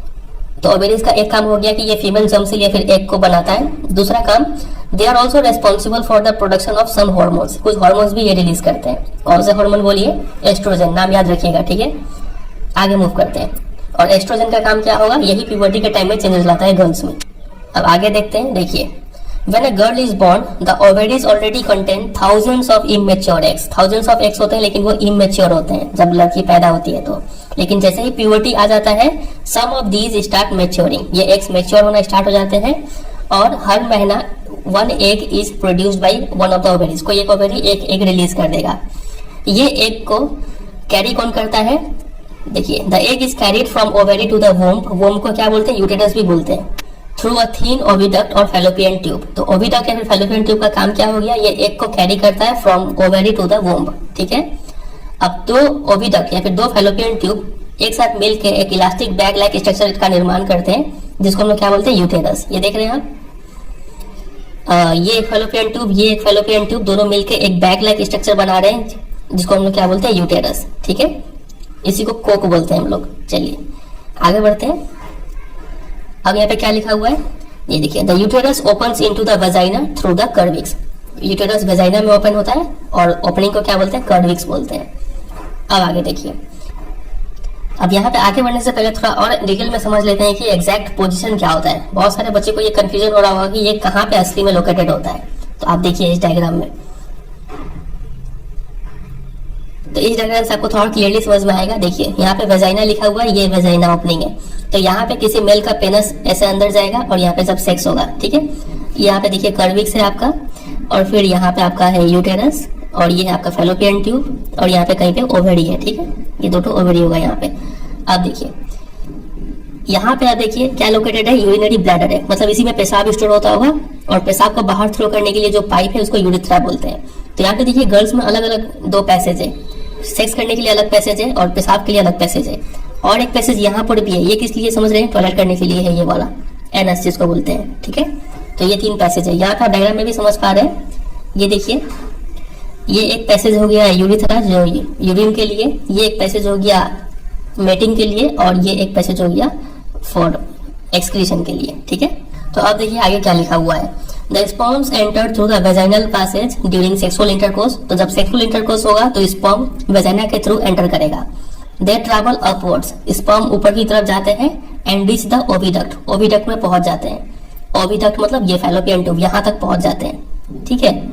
उसके बाद देखिए क्या होता है, वेयर दे में एनकाउंटर द एग। तो स्पर्म जब ओविडक्ट में पहुंचेंगे तो वहां पे उनका एनकाउंटर मतलब मुलाकात होगा एग से। फिर मुलाकात हो गया मतलब वहां पे क्या हो जाएगा, फर्टिलाइजेशन हो जाएगा, और वो एग क्या कहने लगेगा, फर्टिलाइज्ड एग या फिर जाइगोट कहलाने लगेगा। तो एग्जाम में आपसे क्वेश्चन बनता है यहाँ पे कि जो फर्टिलाइजेशन है वो कहाँ पे होता है एग्जैक्टली। तो ये आपको याद रखना है कि जो फैलोपियन ट्यूब है यहाँ पे आपका फर्टिलाइजेशन होता है, फैलोपियन ट्यूब या फिर ओविडक्ट, ठीक है। ये साइट ऑफ फर्टिलाइजेशन है। अब आगे बढ़ते हैं। तो फर्टिलाइज्ड एग या फिर जाइगोट स्टार्ट डिवाइडिंग, वो तुरंत डिवाइड होना स्टार्ट हो जाता है, कई सारे सेल्स का गुच्छा बन जाता है, बॉल ऑफ सेल्स बन जाता है, जिसको लोग इम्ब्रायो बोलते हैं। और यही इम्ब्रायो जाके इम्प्लांट हो जाता है in the lining of the uterus, where they continue to grow and develop organs to become foetus. और वो जो इम्ब्रायो है वो जाके यूटेरस के वॉल में चिपक जाता है और वहाँ पे और ग्रो करना स्टार्ट करता है और डेवलप ऑर्गन्स हाथ पैर निकल जाते हैं, तब वो क्या कहलाने लगता है, फर्टस कहलाने लगता है। तो स्टेप समझिएगा, ठीक है। पहले जाइगोट हुआ, फिर एम्ब्रायो हुआ, उसके बाद फर्टस बनता है, ठीक है। फर्टस में अच्छा खासा बेबी जैसा दिखने लग जाता है। उसके बाद देखिए और जो यूटेरस है वो prepare itself every month to receive and nurture the growing embryo. ये जो आप यूटेरस देख रहे हैं यहाँ पे, ये यूटेरस ये हर महीना तैयार रहता है एक बेबी को रिसीव करने के लिए, ठीक है। कि यहाँ पे फर्टिलाइज्ड एग आएगा ऊपर से, तो इसको न्यूट्रिशन तो प्रोवाइड करना होगा ना, बहुत अच्छा न्यूट्रिशन चाहिए होता है इसको। तो ये जो यहाँ पे बहुत ज्यादा ब्लड सप्लाई रहता है। देखते हैं और आगे क्या क्या मिलता है यहाँ पे, देखिए। The uterus prepare itself every month to receive and nurture the growing embryo. हर महीने वो प्रिपेयर होता है। द लाइनिंग थिकन्स, वो जो यूटेरस का जो वॉल है वो मोटा हो जाता है, and is richly supplied with blood to nourish the growing embryo. और काफी ज्यादा वहाँ पे ब्लड सप्लाई होता है ताकि उस जो एम्ब्रायो है उसको क्या मिल पाए, नरिशमेंट मिल पाए, न्यूट्रिशन मिल पाए। अब ये न्यूट्रिशन मिलता कैसे, देखिए। The embryo gets nutrition from the mother's blood with the help of a special tissue called placenta.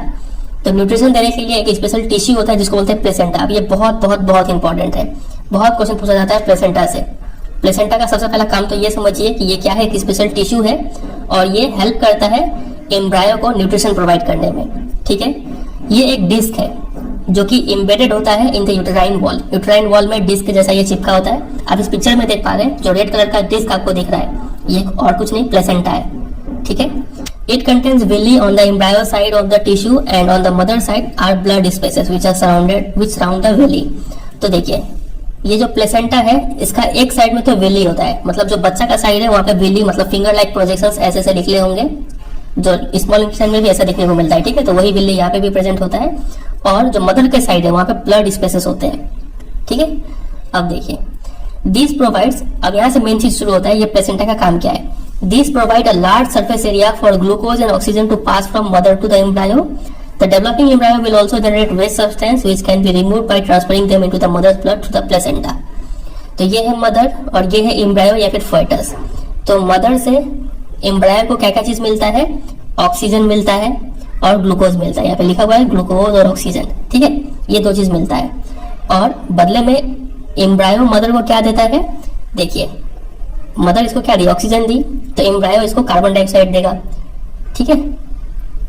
और इसको क्या दी, ग्लूकोज दी, तो ग्लूकोज के बदले ये यूरिया देगा, ठीक है, और बाकी वेस्ट प्रोडक्ट देगा।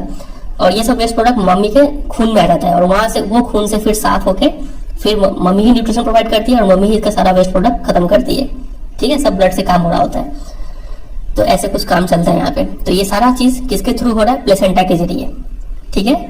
तो प्लेसेंटा ही वो सर्फेस एरिया प्रोवाइड करता है जिसके जरिए ग्लूकोज और ऑक्सीजन और कार्बन डाइऑक्साइड और यूरिया का एक्सचेंज होता है, ठीक है। तो ये प्लेसेंटा है क्या, इसका फंक्शन क्या है, इतना बात आपको ध्यान रखना है यहाँ पे। तो ये केस हुआ जब यहाँ पे सेक्स हुआ और एग का फर्टिलाइजेशन हुआ, ठीक है। एग यहाँ से निकला था, यहाँ से स्पर्म आया और यहाँ पे फर्टिलाइज हो गया और यहाँ पे बच्चा पैदा हुआ फिर, ठीक है। अब क्या हो कि अगर सेक्स ही ना हो तब ये अंडा का क्या हाल होगा, देखते हैं।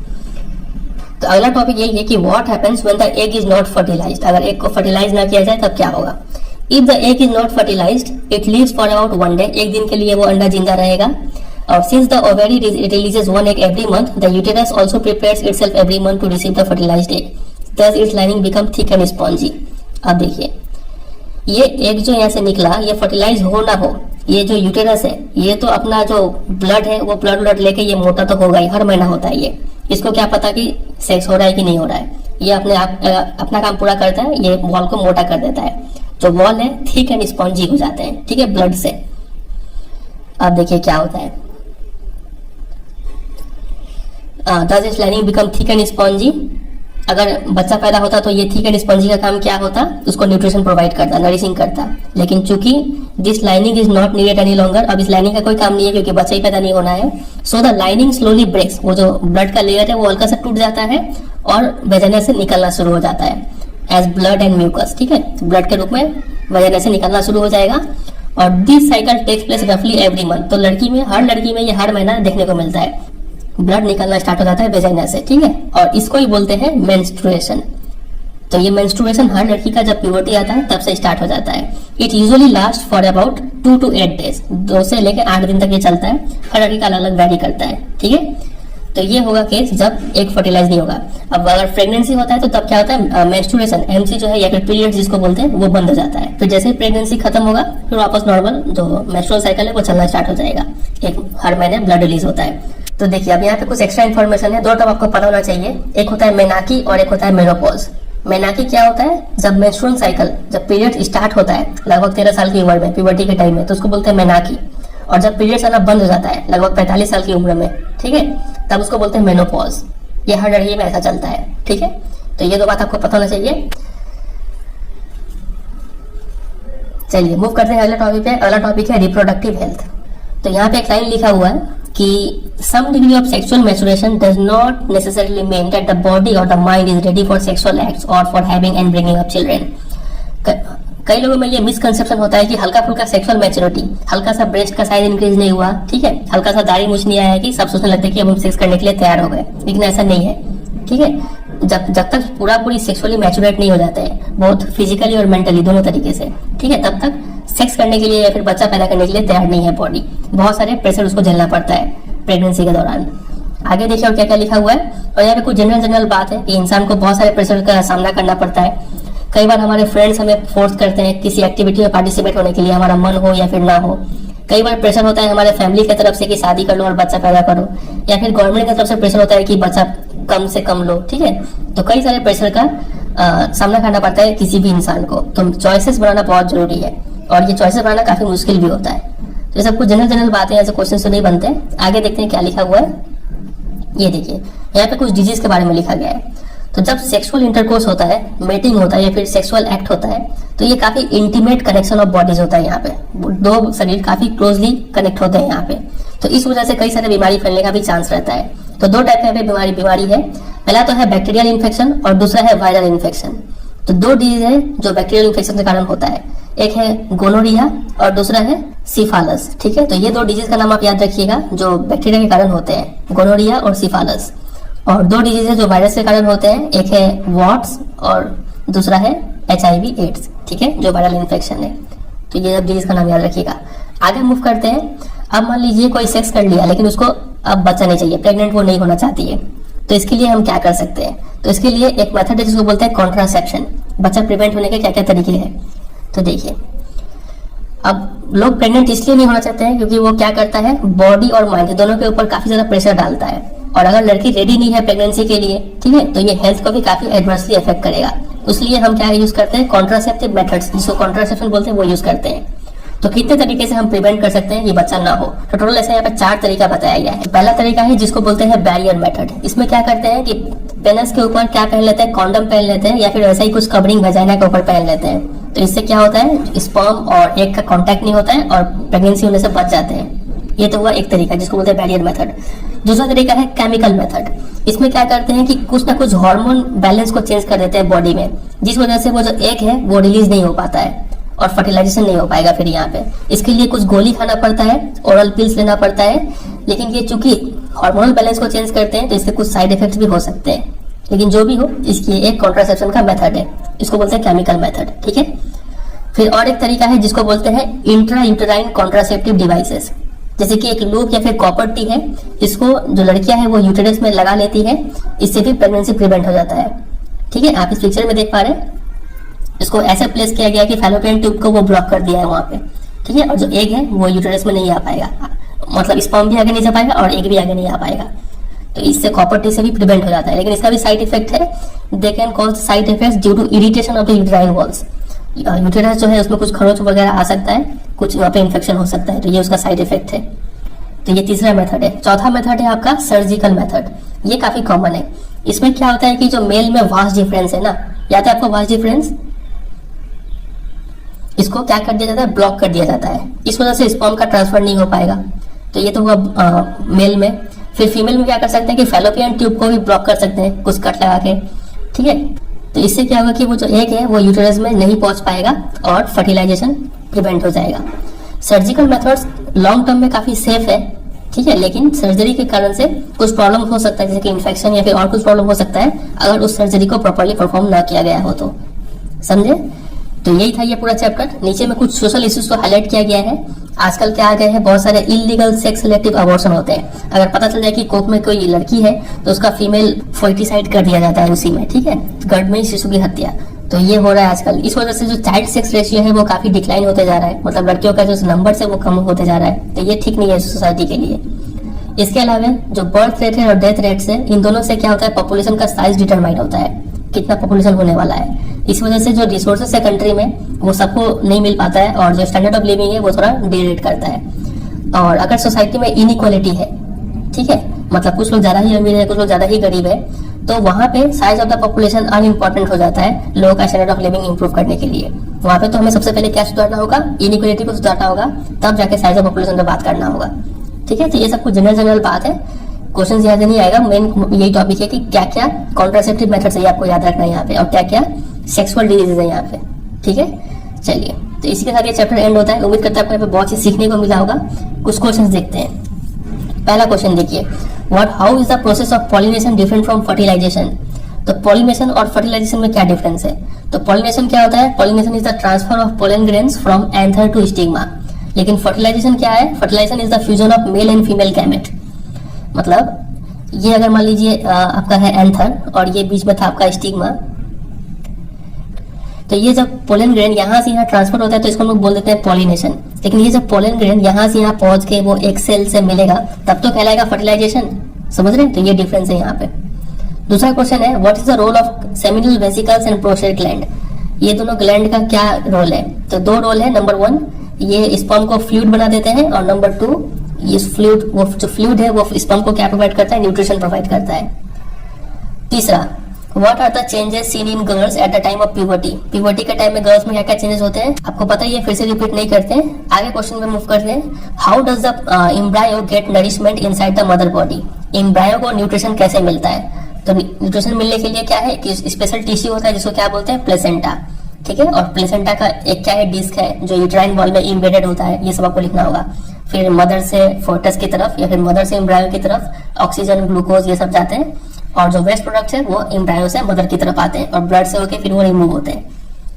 Question number 5, if a woman is using a copper T will it help in protecting her from sexually transmitted disease. अगर कोई वुमन कॉपर टी यूज कर रही है तो क्या वो एसटीडी सेक्सुअली ट्रांसमिटेड डिजीज से बच सकती है क्या?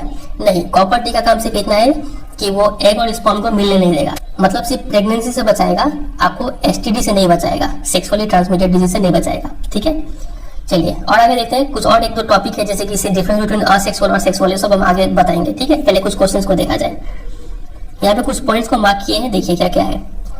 पहला पॉइंट है डीएनए कॉपिंग मैकेनिज्म। डीएनए कॉपी के दौरान क्या होता है? वेरिएशन होता है, और वेरिएशन क्या है? यूजफुल है फॉर सर्वाइवल ऑफ स्पीसीज, हमें ये पता है। ठीक है, और सेक्सुअल रिप्रोडक्शन जो है वो ग्रेटर वेरिएशन करता है than the asexual mode of reproduction. समझे इतना? दूसरा पॉइंट देखिए, reproduction in flowering plants involve transfer of pollen grain from anther to stigma, जिसको हम लोग पॉलिनेशन बोलते हैं, और इसके पॉलिनेशन के बाद क्या होता है? फर्टिलाइजेशन होता है। समझे? चलिए तीसरा पॉइंट है the male reproductive system consist of testis. अच्छा, यहाँ पे एक बात बताना भूल गए थे, ये देखिए,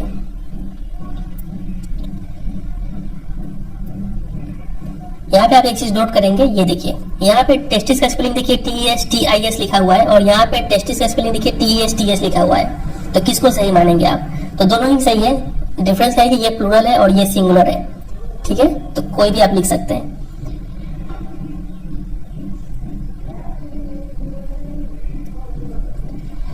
तो देखते हैं यहाँ पे क्या लिखा हुआ है। The male reproductive system in human beings consist of testis which produce sperm. Testis का काम है स्पर्म प्रोड्यूस करना, साथ ही साथ टेस्टोस्टेरोन भी प्रोड्यूस करता है वो। फिर क्या होता है? वास डिफरेंस होता है, सेमिनल वेसिकल्स होता है, प्रोस्टेट ग्लैंड होता है, यूरेथ्रा, पेनिस, ये सब होते हैं मेल रिप्रोडक्टिव सिस्टम में। ठीक है, फीमेल रिप्रोडक्टिव सिस्टम में क्या क्या होता है? ओवेरीज होता है, फैलोपियन ट्यूब्स, यूटेरस और वेजाइना होते हैं। और देखिए sexual reproduction in human beings involves introduction of sperm in the vagina of the female. समझ में आ गया? और fertilisation occurs in the fallopian tube, ये बहुत इंपॉर्टेंट है। फर्टिलाइजेशन कहाँ पे होता है? फैलोपियन ट्यूब या फिर ओविडक्ट में होता है। ठीक है, चलिए आगे यहाँ से कुछ क्वेश्चंस देखते हैं। पहला क्वेश्चन है asexual reproduction takes place through budding. इन बडिंग के जरिए किस में होता है असेक्सुअल? तो आपको याद होगा ये ईस्ट में होता है। ठीक है, दूसरा question which of the following is not a part of female reproductive system. तो फीमेल रिप्रोडक्टिव कौन सा पार्ट है? ओवरी तो है, यूटेरस भी है, वास डिफरेंस नहीं होगा, तो वास डिफरेंस का सही आंसर होगा, ये मेल रिप्रोडक्टिव सिस्टम का पार्ट है।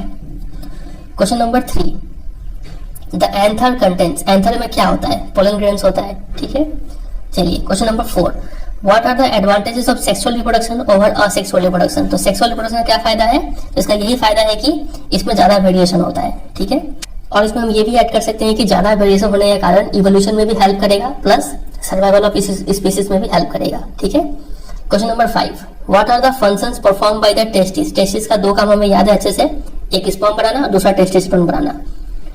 Number 6, why does menstruation occur. Menstruation क्यों होता है? तो ये तो अच्छे से पता है आपको कि जब एग फर्टिलाइज नहीं होगा तो जो यूटेराइन वॉल जो है वो जो थिक एंड स्पॉन्जी हो गया था वो लाइन ब्रेक हो जाएगा, और हर महीने जो ब्लड है और म्यूकस वो डिस्चार्ज होना स्टार्ट हो जाता है।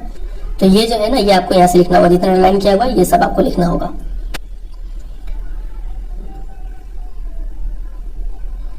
क्वेश्चन नंबर 7 पे आते हैं, draw a level diagram of longitudinal section of a flower. तो लॉन्गिट्यूडनल सेक्शन ऑफ फ्लावर का डायग्राम बनाना है आपको, इजी है, और डायग्राम है प्रैक्टिस करना अभी हम थोड़ी देर में बताने वाले हैं। Question number 8, what are the different methods of contraception. क्या क्या मेथड्स है? टोटल 4 टाइप के मेथड है, चारों को आप लिख लेंगे आराम से। Question number 9, how are the modes of reproduction different in unicellular and multicellular organism. तो देखिए एक तरफ है यूनिसेलुलर और एक तरफ है मल्टीसेलुलर। ठीक है, तो यूनिसेलुलर जो है वो मोस्टली कौन सा मोड ऑफ रिप्रोडक्शन फॉलो करते हैं? असेक्सुअल, और ये लोग जनरली कौन सा यूज करते हैं? Sexual reproduction. ठीक है, दूसरा पॉइंट में लिखेंगे, ये 1 था। दूसरा पॉइंट में लिखेंगे कि यहाँ पे जो है सिंगल इंडिविजुअल इन्वॉल्व होता है और यहाँ पे 2 इंडिविजुअल इन्वॉल्व होते हैं। तीसरे में लिखेंगे कि यहाँ पे गैमेट्स का कोई जरूरत नहीं पड़ता है, यहाँ पे गैमेट्स का जरूरत पड़ता है।